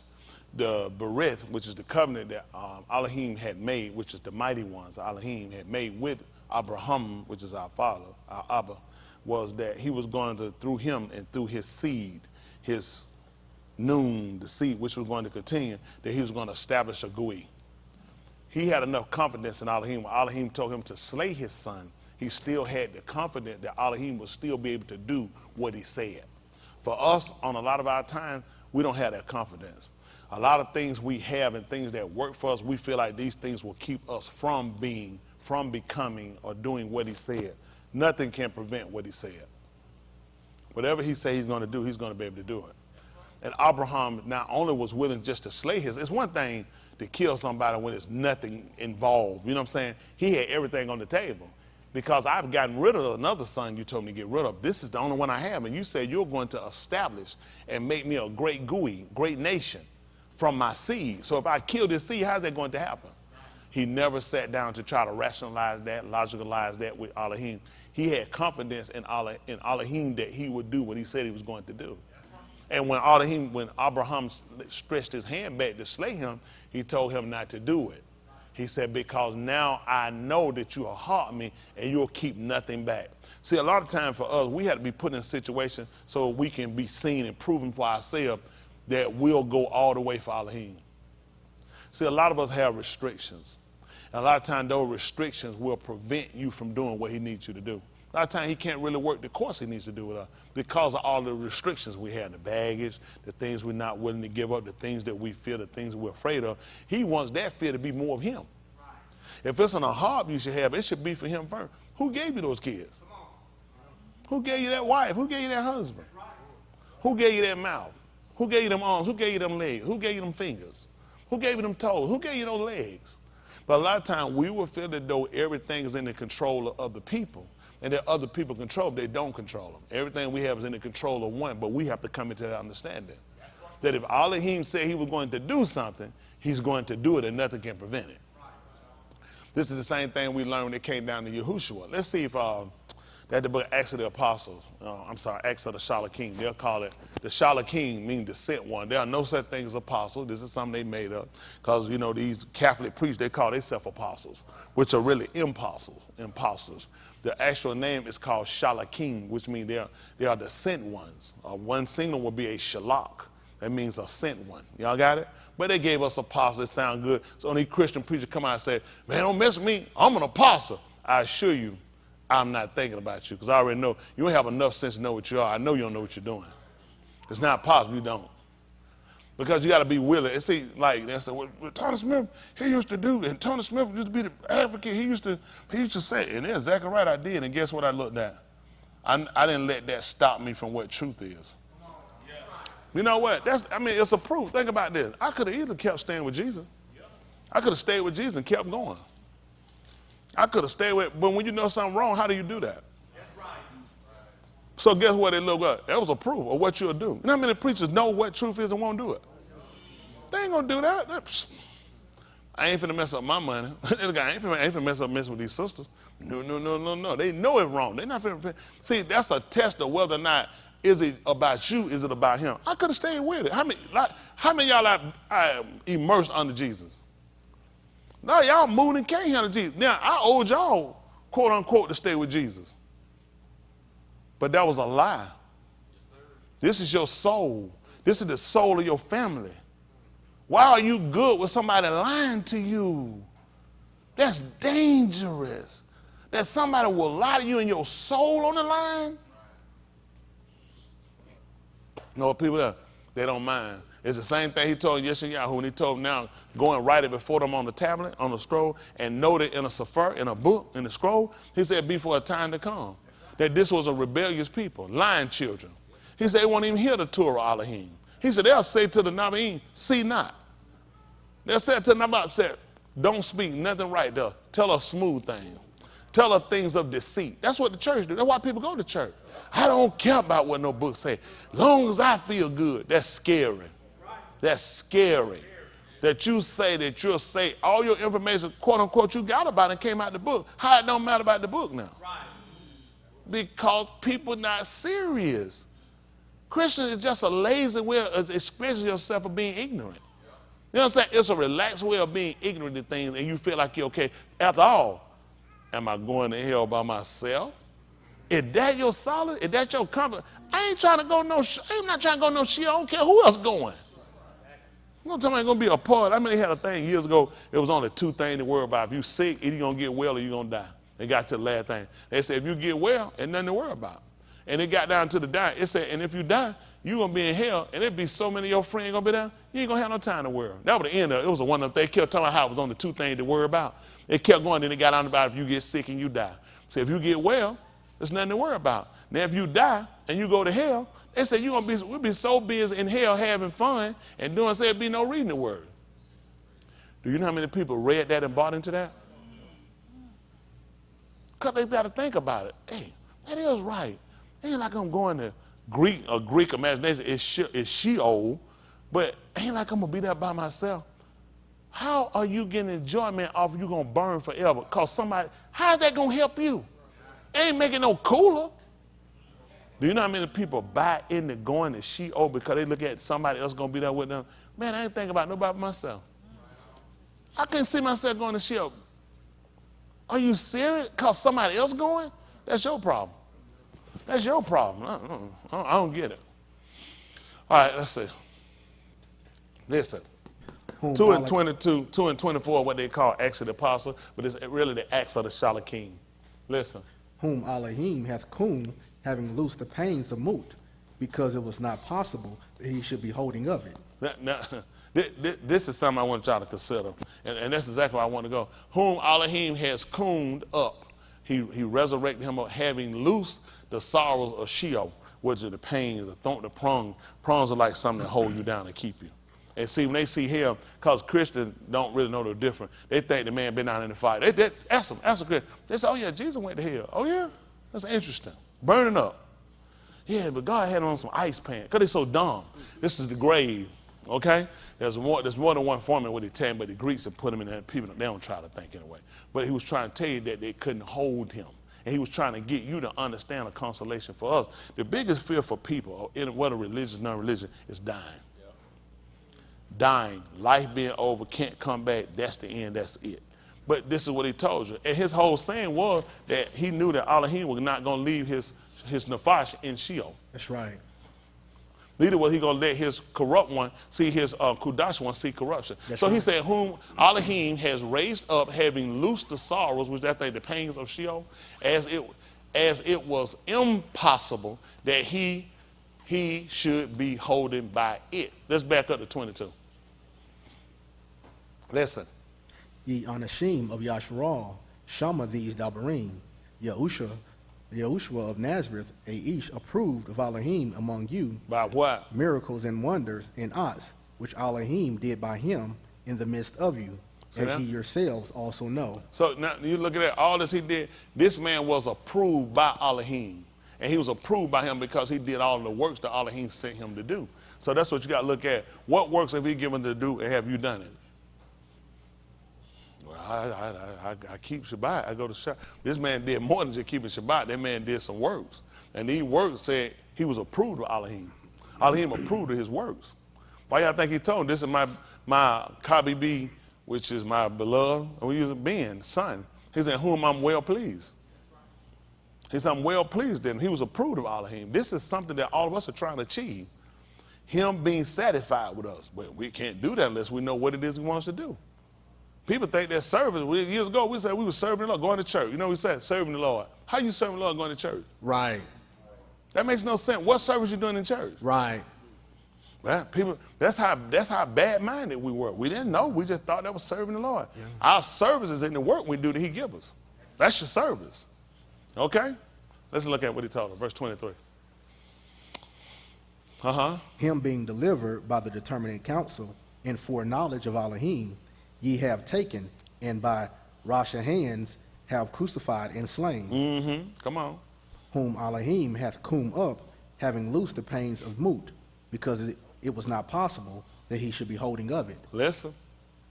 For Daoud speaketh concerning him. See, Daoud said something concerning him. What was it? I foresaw the Adon always before my Pani. Why? For he is on my right hand, that I should not be moved. What else it said? Therefore did my lob rejoice. Listen, he said, therefore did my heart rejoice. And my tongue was glad. Tell him why. Moreover, also my basar shall rest in hope. Listen. Because thou wilt not leave my Nephash in Sheol, neither wilt thou suffer thine Kadash one to see corruption. Now, this man had what we would attach him to Abraham for having. Now, you can attach him to Abraham from his genealogy, okay? If you go back and you go root through from his parents on the way back, you could tie him back to Abraham. But what's significant, he's not the only person you could tie back to Abraham. A lot of people can tie back to Abraham. That's right. He was able to be tied back to Abraham because of his amunah. That's right. So what Daoud said about him, he spake that before he moved. That's right. He didn't say that after. Moreover, my tongue be glad and my law was made happy because you didn't leave me there. He spoke before it happened. His confidence was in Elohim, that Elohim was going to do what he said. That's right. Before it happened. That's right. With us, we have confidence in him after it's over with. It takes something to have a mind to have confidence in him before. Y'all got it? Yes, sir. And that's what we lack. A lot of times where our confidence, our amunah builds up is after the situation is over, not before. Hello? That's true. So now we can see how he attached to Abraham, not only from his lineage, because in here with all of us, some of us don't attach back to the majority of us wouldn't attach back to Abraham, not by Basar. I'm sure you won't. Don't even put it in your mind. But where everyone in here can attach to him, regardless of color, race, age, is by amunah, by our stability in Elohim, not being moved, not being persuaded, not being shaken. That's why Shaul taught about how he marveled, because he got to look at Abraham. And he's looking at people that were professing to be of Abraham, and Abraham wasn't moved. You weren't moving Abraham. Hello? Well, that's the same way we have to be in the kind of amunah. In the things that he required for us to do, we can't be shaken. Y'all got it? Listen, why y'all think in the 12th chapter, I'm going to get in the book of Abari, they call Hebrews, he taught about once more he was going to shake their rods. He was going to do it once more means what? He done it before. Exactly, he did it before. He was signifying something. The things that can be removed. If he shake your rocks, how many of y'all can stand still? Your amunah don't have to move. See, that's something on the inner. That's something on the inner. See, the outer structure failed. He done tried strength on the outside. Shamshun, they call Samson. All this shook. Everybody been moved. But when you look at where we have to be internally on the inside, on the inner man, how we got to do, that can't be moved. Our confidence in Elohim can't be shaken.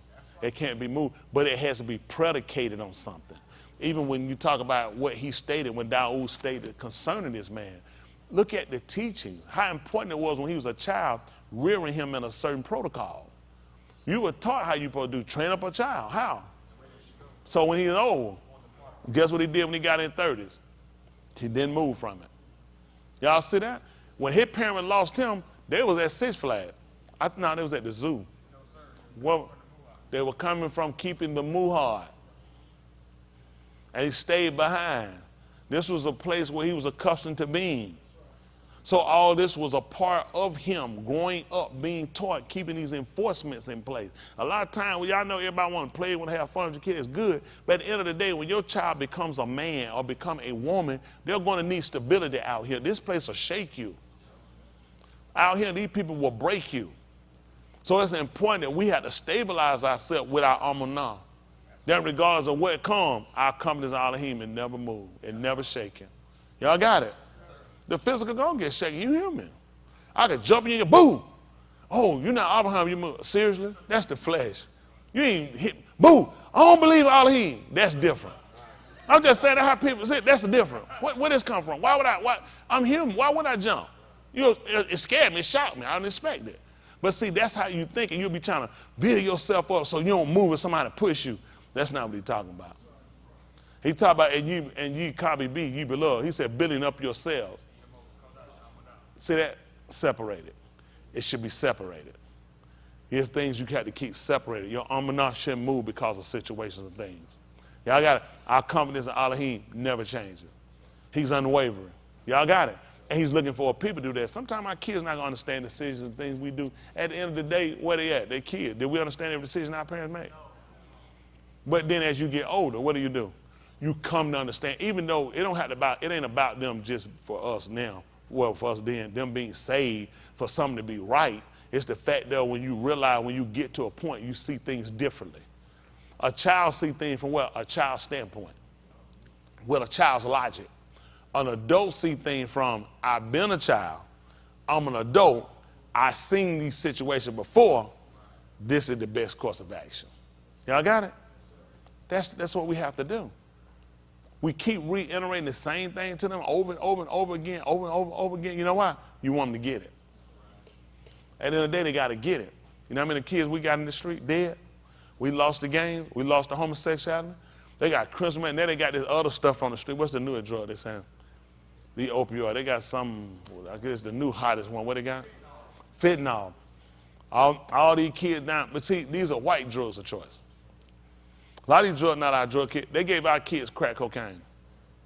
They started us on marijuana, and they got them on fentanyl. Now they got them over to fentanyl and got them on this other junk. They had them on opioid. Guess what? It's come back to bite them. Everybody's kids should have been off limits. Always come back to bite white people. These drugs are not affecting us. Let me tell you when they affect us. They affect us when our kids get in white schools. Yes, sir. Yes, sir. These kids in no poor, where they gonna get some damn fentanyl from? That's right. Hell, they barely got fitted jeans. Not no fentanyl. Right. So they got don't fit but one person. How they gonna get some fentanyl? See that? But that's where we at. Oh yeah, y'all welcome. Justin don't like that for nothing, but that thing's so nice. One thing about me preaching, I'm gonna make it in. I don't gotta fake it. He said, I just a hard one. He said he ain't gotta fake it. That's part of your free ritual. All these people out here, man, They're abundant. They're abundant. I don't want to be honest. You know what I'm He saying? just want to be. Now he want to be honest. I'm like Hayward. What? Huh? I mean, he said, I'm gonna tell you one thing. Hayward said, that's all you know is one thing. I'm thinking, what you been before that? When he said, I'm gonna be honest, what that mean? What he was before that? So I'm gonna tell you something. I'm gonna tell you the truth. This I said, what you been telling me before this? See, there's some people that come and say you, I said, what you been telling me? Y'all got it. Listen, I ain't gonna hold y'all long, so I need to speak with y'all. But this is where we are. You have to dissect where we came from. You have to dissect how we got into these different things so you see how things work. In biology, any of y'all take biology? You take a frog, you see the exterior. You'll take it, they have them dissect the frog, dissect the shark. So you kind of see the inner workings of it. When you start looking at religion, in order for you to properly understand it, you have to dissect it. That's why we look over these things and say, okay, let's examine it. Let's open it up and look at it and see what's true. What's truth we'll keep. Everything that in Christian ideology is not wrong. It's just the way they constructed. They constructed to fit a certain criteria of behavior. It comes to kind of soften our defense mechanism. It is. It worked. Let me say this. At the time when we got it, it did work for us. It worked for us. They were killing, they were slaughtering us. So it was a defense that let us multiply, get our numbers up. Our numbers up. Yeah. It don't make no sense to sit around and do that no more. That's right. That's enough of us that where we can speak out and we can say, enough is enough. That's right. Oh, come on. They did us first. You know, gun way you couldn't do it. Most of how they worked us was the fear they gave us.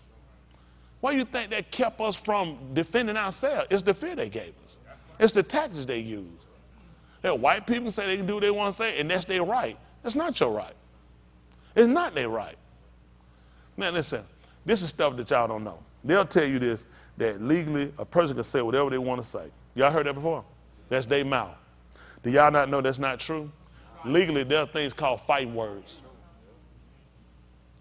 It's called fighting words. Guess who they never taught that to? You just go get an old white person and say, put them up. Why? These fighting words. Those fighting words you just said. Do y'all not know that legally they got on paperwork? It's for them. Why would I tell you that? So when you make a defense against white people, you tell them, that's their mouth, that's their right, because you don't know. What you don't know hurts you. Every defense everything that they taught you that you thought was a defense was actually for their protection. It was for their good. Teaching you to succumb to something. First, before they got you involved in all this stuff, they had to get you to believe in something from religion. Look, the whole thing with us, our whole religious belief was, anything we do, we were going to hell. Now, I'm telling you something. There are Christians that would not, as a Christian, if you were sitting at a stop sign, nobody over there, did you ever think about God might be watching? Did you ever think about that before? I don't know any one of y'all. I just looked over there. Not that time. Did y'all ever? How many of y'all ever got that point? If you jaywalk, you know, even though they don't see you, God said, "Oh yeah, I forgot about humpback." Man, humpback came, humpback lost him. Humpback said, "Yeah, I want to talk to you, please." I said, He had that, had that New York voice. He's never been there, but he's in New York. Yeah, they called me New York. I said, "Oh, okay, you been in New York?" No, I said, "I don't know why they call him New York." They grew up in Jacksonville. They used to call him New York. So anyway. I know some more people like that. You from Jacksonville, right? They just call you Little New York. I just checking some more people. Pastor, you been to Jacksonville before? They ever call you New York? Hey, New York. Okay, we don't want humpback.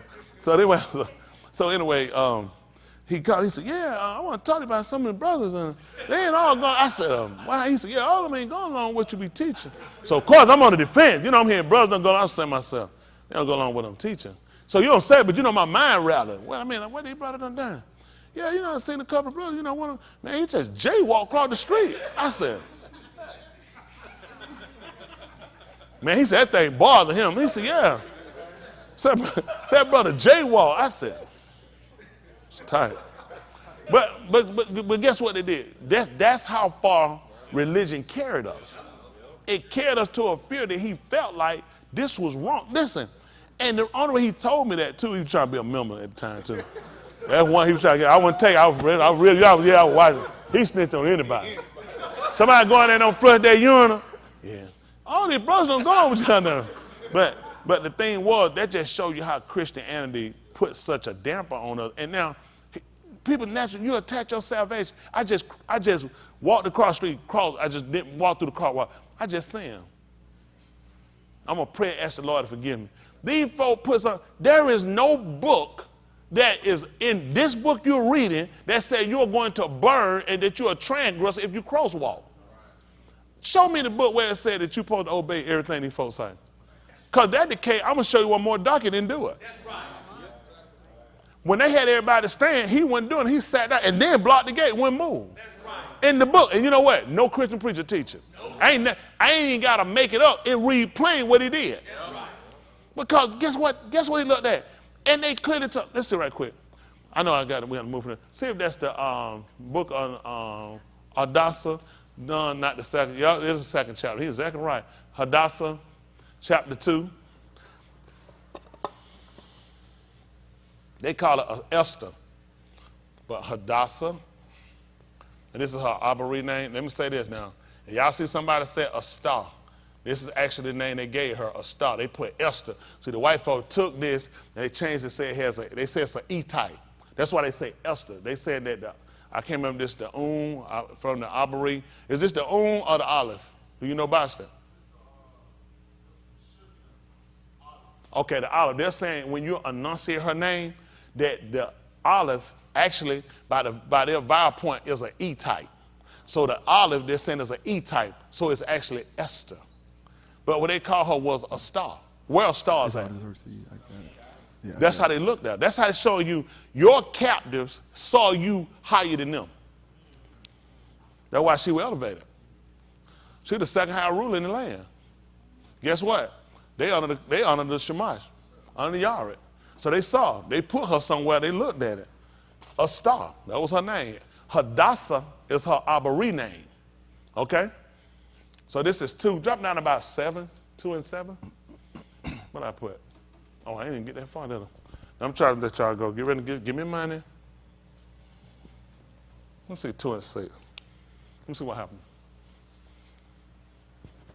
Let's see what happened. This is 2 and 6. Listen. Well, give me 5, because let's start off saying who being carried. See, they don't want to read the book. See, if Christians get taught, they read, then they got to start thinking. How we put ourselves going to hell? We sit on the red, we pulled out from a red light. You know what I mean? I remember I sit there at night and wait. Because let me say that I do it now for my safety. I ain't got time no damn ticket for no sorry trap. But I sit there too long now. I'm here and I got to go through the light. I'm not sick of it. And I ain't worried about no going to hell. I just don't want to pay that ticket. Yeah. That's not even on no table about worry about no going to hell, about no red light. I don't know where people come. This is their stuff. But this is how they programmed us to make us feel guilt. Look, it always guilt. How is me going through a red light guilt on my soul? That's right. There ain't no guilt. There ain't no sin. That's right. They Christians, they had you making up sins. That's crazy. I done went through a red light. I've been sitting here and telling, oh, Lord Jesus.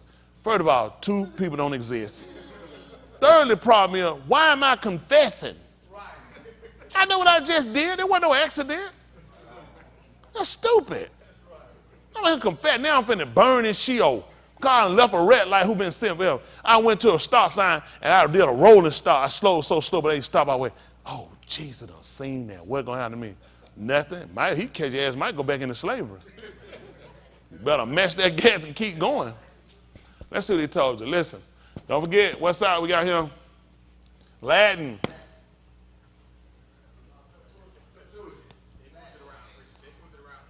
Good, they sure did. James, Greek, Latin. All right, let's go. Now in Shushan, the palace, there was a certain Yehudi, whose Shem was Mordecai.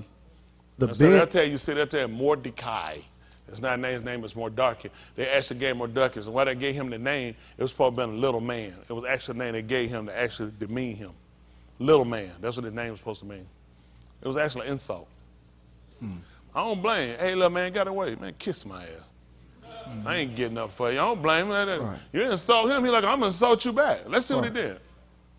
The Ben of Yer, the Ben of Shimi, the Ben of Kish, a Benjamite. So he was from the Matah, which is tribe of Benjamin, which means, wow, son of my day. Yamin is days. That means he's the son of my day. They taught us that son of my right. That's how he messed up. His name is Benjamin. Yamin is days. Okay, let's see. That's why if you look, he named him Benjamin. If we go back to Barashik, he said because he was the son of his old age. So this was the son he was sitting on his right hand? No, he was Benjamin because this was the son that Jacob had his old age. This is the last son he had. Yeah. So this is the son of my old age, of my days. That's right. Okay? All right, come on. Who had been carried away from Jerusalem with the captivity which had been carried away with Jeconiah, the Malach of Yehuda, whom Nebuchadnezzar, the Malach of Babylon, had carried away. Just for record, for y'all know, they tell about Jeconiah. He was like one of our first. We had 3 going into captivity. The last one we had was Zedekiah. He was our last one, probably not Zedekiah, probably with the Sod. Typically when they spell words and they put the Z, it's because they're trying to copy the Zod, the Sod. Y'all got it, which is a pattern. Most time when you ever see them use a Z for a name, typically it's going to be the Sod. Am I correct, Boston? A lot of stuff you watch them. Watch them when they do stuff. Pay attention when they do stuff because they know what they're doing. You're going to run and think it's Zedekiah. It's not. It's going to be the Sod.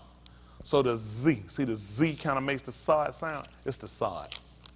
I only had to look it up. I already know them, right? But you can check behind me just to see. Can we look it up just to see it? I mean, let me just show you. I ain't even scared of it. What am I going to do if I'm wrong? Whoa! Go and put myself in shield, huh? No, how about do it right? Oh, this is the right answer. I can't change now. I'm too far out here. I don't know where y'all get that from. Stop letting folk condemn y'all to Sheol when something happens, every time something happens. You condemn folk by the book. What he say, all scripture given for what? By inspiration of who? And what it profitable for? Doctrine. For doctrine. Okay, where the doctrine told you if you run through a stop sign, you're going to burn in Sheol. The man gave me a ticket. That means you're going to hell. I mean, I'm going to hell, go pay the ticket. That's right. Why y'all put y'all soul on everything? Y'all, how many of y'all remember stuff like that? Or how many of y'all been guilty of doing that? Attaching your soul to everything. These folks make a law, don't spend a sour. Well, you shouldn't spend your little nasty ass. But you ain't going to Sheol, you just nasty. I'm sitting here talking about, oh, I'm going to burn in Sheol. I done spit on the sidewalk. Where you get it from? Where that said in the book where he said he going to burn in Sheol if you spit on the sidewalk? I'm telling y'all, a lot of stuff you made yourself guilty on. And guess what the folk want to do? I feel so guilty, I'm finna go turn myself in. Nope. Let me think. Nope. Makes no sense. Come on, finish up. And he brought up Hadassah, that is a star. Oh, look at that. What I told y'all. I told you how to look at it. I already know what they did. That's not hard. Y'all see what they put? You're saying Zedekiah. Zedekiah. I already know when they put a Z, they're typically trying to emanate the Sod. Hello? That's right. See, they got their vowel points. Y'all remember this one? No, it can't be Sheba. Sheba is going to be a hyphen. It's going to be the hyphen. It's going to be the E type, but it's not going. It's going to be hyphen. It's only enunciation. You don't have it in spelling. So they got an E type right here. This is not Sheba, is it? That's not Sheba. What is that one? Sarai. Sarai is a cross or down? A cross. Okay, I'm waiting on y'all, brother. Which one is it? Who you say? It's not seagull, it's 3. Don't worry about it. I ain't going to time up long. We'll go back. We'll come back and look at it, though. See, it's Saphiniah. He'll tell you it's Zaphaniah. What the purpose of that? Oh, to get you off. That's how he gets you. See, he know what he's doing. He'll come back and show you, I know what I'm doing. I know you don't know what you're doing because you just come to sit back and follow. All right, come on. And he brought up Hadassah, that is a star, his uncle Bach, for she had neither Abba nor Aim, and the maid was fair and beautiful. Y'all see what he told? What he just told y'all? Hands. Somebody got a hand up? Dwight, you got your hand up that time? That's tight. Hands. Who got a hand up? All right, tell them what they told you. Melchizedek. He was the Malak of righteousness. They taught up Melchizedek. They always mess up something. I know we used to saying it, but his name was Melchizedek, which means he was the emperor of righteousness. Y'all got to understand, he was the emperor of righteousness. He had neither mother or father. That's what they just told you about her, that she was brought up by him and she didn't have a mother or father. Okay? That's what they're trying to tell you. So there's little things you have to sense and you have to watch, okay? Now, he should have also told you to something else. What else you picked up since you said that? That's tight. What else you picked up? I'm trying to get the man back down. That's your hand when you were talking? No wonder you wearing them pants. What them shoes he said he had on? I miss one. So what else y'all picked up? Somebody tell me, what else you picked up? She was poor? You said she was poor? What you said, Pastor? You been my rep, man, since I was a little boy. What you say? Somebody said something on him. Somebody. She was fine. Better reach out there and slap him. That man see that through the pages? Like, let's go flip through the pages. So tell me what else y'all picked up about him. That's tight. Y'all just heard this. Y'all just heard him say that statement. He just told y'all about father and mother. What did y'all pick up? That's tight. We ain't pick up nothing. Wow. Why was he telling you, why would he tell you this, and this was a woman, that she was Melchizedek? That's tight. First of all, a Kahan had to be able to offer blood. That's why she was able to go in and see the mother. That's tight. Why was he telling you that she was, why would he tell you she was without mother and father? The only person he come up with was Melchizedek, which was the emperor of righteousness. The Rash Kahan is the only person that could go in who could offer gifts. He could not go in without Dom. Hold on, what you got? See that 9th chapter right quick. See that 9th chapter, Abari. So I can help y'all out. Well, read it. I want y'all to see. I believe in reading comprehension. I was growing up, I used to just read. You read, get through, look, go back and read again. Go back and read again. You just read. You call. How many of y'all did that or you do that? You just call, because you know what? They never taught us to get command of subject. When you got command, you can think. You see what I'm saying? See, a Christian can't think. So they blocked me in. Where they supposed to? Whatever Jesus said. Where you get this from? You need to be able to think. Let's see, 9. Drop down to 9. 6, 7. So, I don't know. Pick me up about 7. We'll probably read down right quick. I'll read it. Call it Hebrews.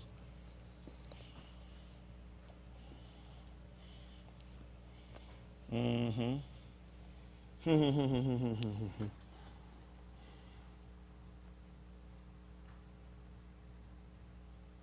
Make it 10. Let me see right quick. See if it's 10 and 1. Hold on. So what? Oh, hold on. Come back for a minute. Let me see something. That's 9 and 7. All right, let's see this. 7. That's good. 9 and 7. I'm gonna show them about having a shadow. Let's show something else. Listen. But into the second went the Rash Kahan alone. Oh my goodness. So Melchizedek, was he a regular Kahan or was he the Rash? Rash. Rash, which means he was the captain, the chief, the head, the first. That's what Rash means. He was the first one. He's the first one we had. Y'all got it.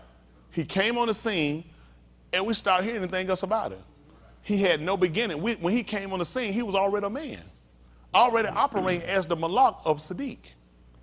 Now the man that went off the scene. So we never know when he stopped. He came on the scene and we got him. He was already existing and operating. Guess who else was like that? Yahuwah. That's right.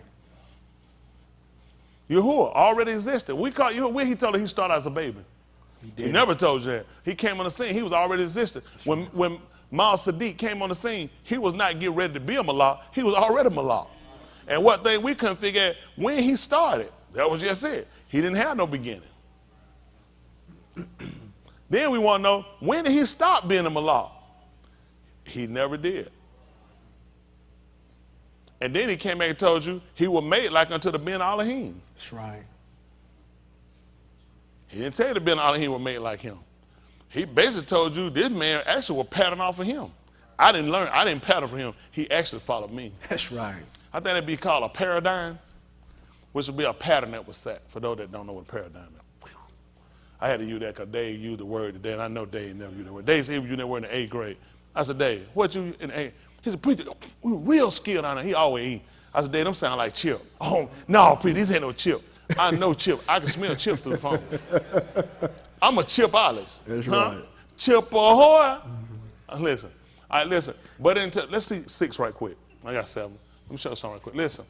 Now these things come were on. thus ordained, the Kohanim went always into the first Mashkan, accomplishing the service of Elohim. See, this reads. Now when these things, he said, now these things being thus ordered, in the first Mashkan, they used tabernacle, this their stuff. The Kohanim, plural, not priests, Kohanim, indeed always enter. That's all of them. This plural, right? Yes, sir. So all of them enter, accomplishing the offices of the zabah, the sacrifice. Let's see what happened. But into the second went the Rash Kahan alone. He went, what happened to priests, plural? Kohanim, and now we go to Kohan. That's right. What? Alone. Once what? Every Shana, What? not without dam, which he offered for himself and for the errors of the arm. Remember when he told her to go in and see the Malak? Yes, sir. And he told her, this thing we're going to, if you don't do it, it's going to fall on your father's house too. That's right. So who was she offering for? Herself. He told her, don't think you're going to escape. This thing going to fall on you and your father's house. So now when she went to see the Malak, who was she going to see him for? Herself. For herself and the arm. The reason why it was important for you to pay attention to her, because a woman can give blood. These people don't know what they be doing. Let me tell you something. People waste a lot of time. I know what I'm doing. I know. Listen, elementary. I ain't even got to go to Scotland. These people, because, listen, I want y'all, elementary, dear Watson, they ain't catch y'all thinking. But see, I just want y'all to think. Whenever we're reading, we're doing this, don't just follow. I want you to think. Now, what I told you, proof. Why would he tell me that she was without mother and father? Where am my mind's going to go with this? Now I got to be able to prove all things. The purpose of why was because of the fact. Hold you got right quick. So just showing it was for her too. 4, 4, 5. 4 and 7. Right quick. Let me see. Let me get it done quick and get y'all out of here. Make sure I give y'all proof. These people don't know. Now, that's where they're going to mess up at. I know they're going to mess up at. I cleared up for them, though. I'm already ahead of them. Don't even think. Listen, don't even worry about it. I've already got that covered. My boss man covers every lot. We cover every hole. No tadpole, wiggle tail going to make it in Elohim. He's not going to make it his assembly. Don't even worry about it. What I told y'all, 4 and about 7? No. This in the, you and I believe we're going to go back to a star. Hadassah.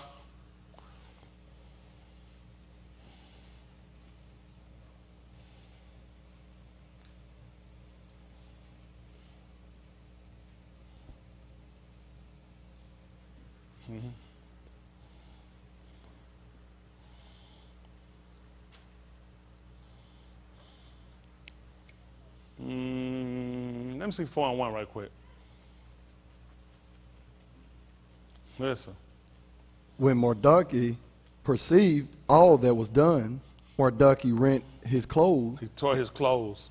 and put on sackcloth with ashes Who and know went why out. that was? Cause of shame, humiliation. He just heard about, it was a decree given that they can kill all the armor, Elohim. Y'all sit around and watch it happen all the time. You don't tell nothing. That's why Yahuwah came on and looked at me. We had started doing this as a practice. We'd do something wrong, tear our clothes, rent our clothes. He came back and told us, said, you know what? Rent your heart. He said, tear your heart. I'm sick of them clothes ripping you're doing. But this man was genuine. When he heard that there had been a decree to kill all of us, he rent his clothes. He sat in sackcloth and ashes. That was a sign of humiliation, disgrace. It had to be a disgrace and shame that somebody had given an order that you could kill us at will. And the nigga still sitting here, ain't got a brain in his head, ain't got a book he read, it's in your book. This man looked at this as a disgrace that we sat here and these people put a law out saying kill us at will. The nigga ain't got no brain, don't worry about it. That's that Christian ethic I'm trying to get out of you. He makes you guilty, he makes you feel ashamed for something that you ain't done wrong. Come on. And went out into the midst of the city and sighed out with a loud and bitter cry. And came even before the Malak's gate. Hold you got. Tell me what y'all gonna tell that to.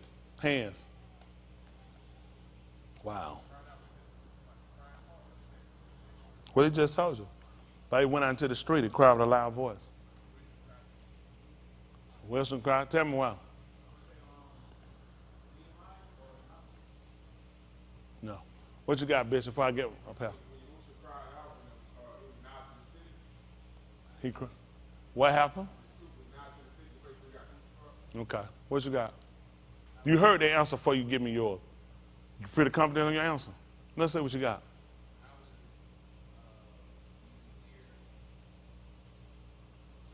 How is it we ain't got your answer? What happened?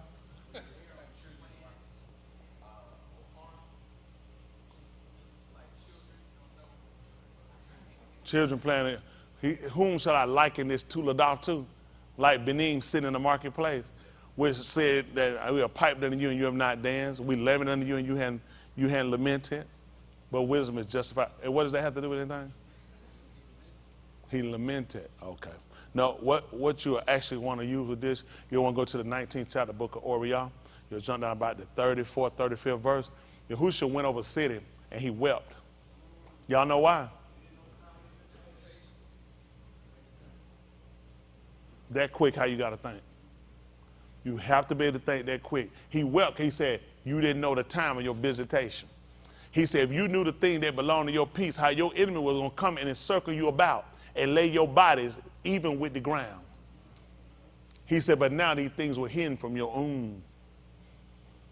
That's why the maid said, think about it. When Mordecai heard what was happening, he had heard they had gave a decree to kill him. Guess who didn't know it? The people didn't know it yet. See, that's why I try to tell you about standing defense of yourself. They got a decree to kill you too. Don't worry about it. All right, come on, let's roll. I just had to finish so you'll see the comparison. I don't want you to think I just said something. Come on. And came even before the Malak's gate, for none might enter into the Malak gate clothed with sackcloth. You see that? Nobody would go look out. And he came to the Malak's gate and stood, for it was not lawful for him to enter into the palace wearing sackcloth and ashes. Couldn't come in there like that. Come on. And in every province, whithersoever the Malak Amar and his decree came, there was great mourning among the Yahudim, And fasting and weeping and wailing, and many lay in sackcloth and ashes. come on. So Hadassah maid and her chamberlains came and told it her. Then was the Malkah exceedingly grieved, and she sent raiment to clothe Mordecai and to take away his sackcloth from him, but he received it not. So what happened? And he did what? He received it not. Now it makes sense too when Yahushua talked about taking you in his Malkut, how you gonna put on new raiments too, and not lawful for you to go in like that. I don't know what these folk thinking. He's trying to get you understanding from a natural sense.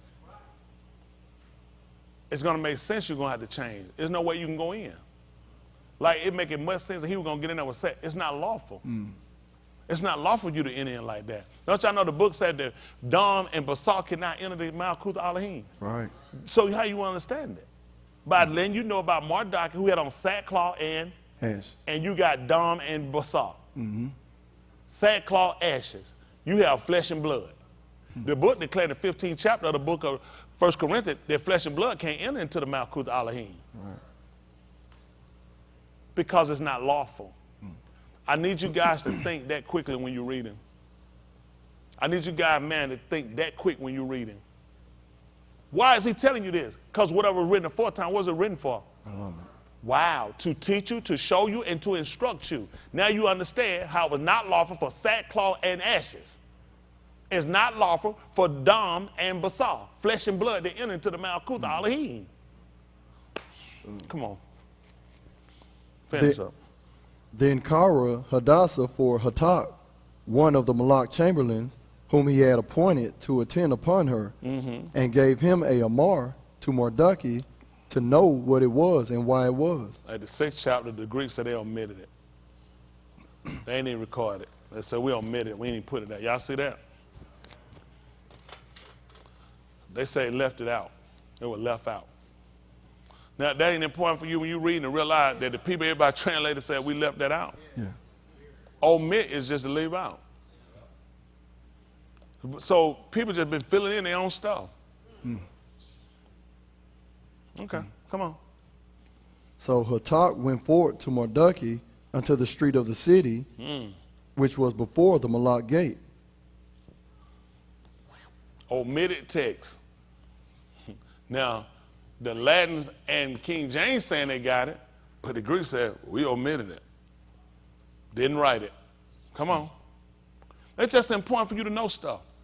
Come on. And Mordecai told him of all that had happened unto him, and of the sum of the money that Haman had promised to pay to the Malak treasuries for the Yahudim, to destroy them. He was paying in order to kill you. Come on. Also, he gave him the copy of the Kitab of the decree that was given at Shushan to destroy them, to shew it unto Hadassah, and to declare it unto her, and to charge her that she should go in unto the Malak, And do what? to make supplication unto him, To entreat and beg him for who? and to make request before him for her own. For the people. Here she is getting ready to go in to see him and beg for the people. Who else could possibly do this? Rash, go on. Let's see. And Hatak came and told Hadassah the Dabarim of Mordecai. Again, Hadassah spake unto Hatak, and gave him a mar unto Mordecai. All the Malak Abadim and the arm of the Malak provinces do know that whosoever, whether Ish or a Shah, shall come unto the Malak into the inner court, who is not Yakra, there is one I ain't called. What? Torah of his to put him to moot, except such to whom the Malak shall hold out the golden scepter, that he may Kai. But I have not been Yakra to come in unto the Malak these 30 Yamim. Listen. And they told to Mordecai Hadassah Dabarim. Uh-huh. Then Mordecai Amar to answer Hadassah, think not with thyself that thou shalt escape. Wow. Don't think by yourself that you're going to escape. In Whoa, the that's her Malak Bet. life. What happened? In the Malak Bet, more than all the Yahudim. What happened? For if thou altogether holdest thy shalom at this time, then shall their enlargement and deliverance come to the Yahudim from another Malkum. And what's going to happen? But thou and thy Abba Bet But you and your father's house. shall be destroyed. So who was she going to offer for? And Uh-uh. what was the law for the Kohan? The Rash Kohan? He had the first offer for himself and for the arm. Look how he put in position. Though. Now, what looked like it worked out for Rasha, who it worked out for? Because they put her simulating the office of the Rash Kohan. She's going to make offering for the arm, but now she's forced to make offering for who? For herself. That's what the Kohan had to deal with. You're not just doing it for the people. This for you too, nigga. That's why he let her know, don't think if you don't do this, you good. It's going to come right back on you. We still going to get out. And your father's house is going to perish. Now you know why Yahushua had to do it. That tore down the house of Daud. He was the Ben of Daud. Why else y'all thought he did it? Now, this is the problem. Now we got a woman can preach. Yeah, we do. Because I said about a woman can't do a man office. So now we just tied ourselves up, and now a woman can preach. 10th chapter of the book of Operate 10 and 1. Now I'll get ready to let y'all go.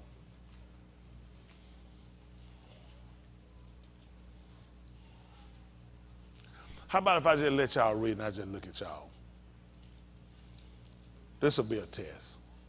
10 and 1 of the book of Operate they call Hebrew. Let's let the book tell it to you. Let the book tell it.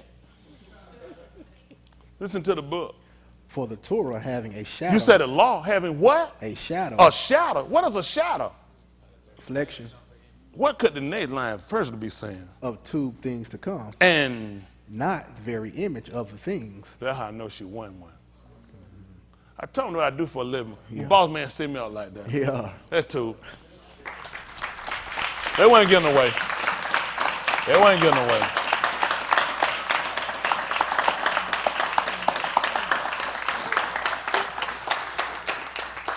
They could have got away with another nigga, but not this one. Y'all get our number. They thought they had me. Somebody was looking. They was in here thinking, a woman can preach. Woman preach. Just give it time. I already covered it. Me and my boss already covered it. Ain't that right?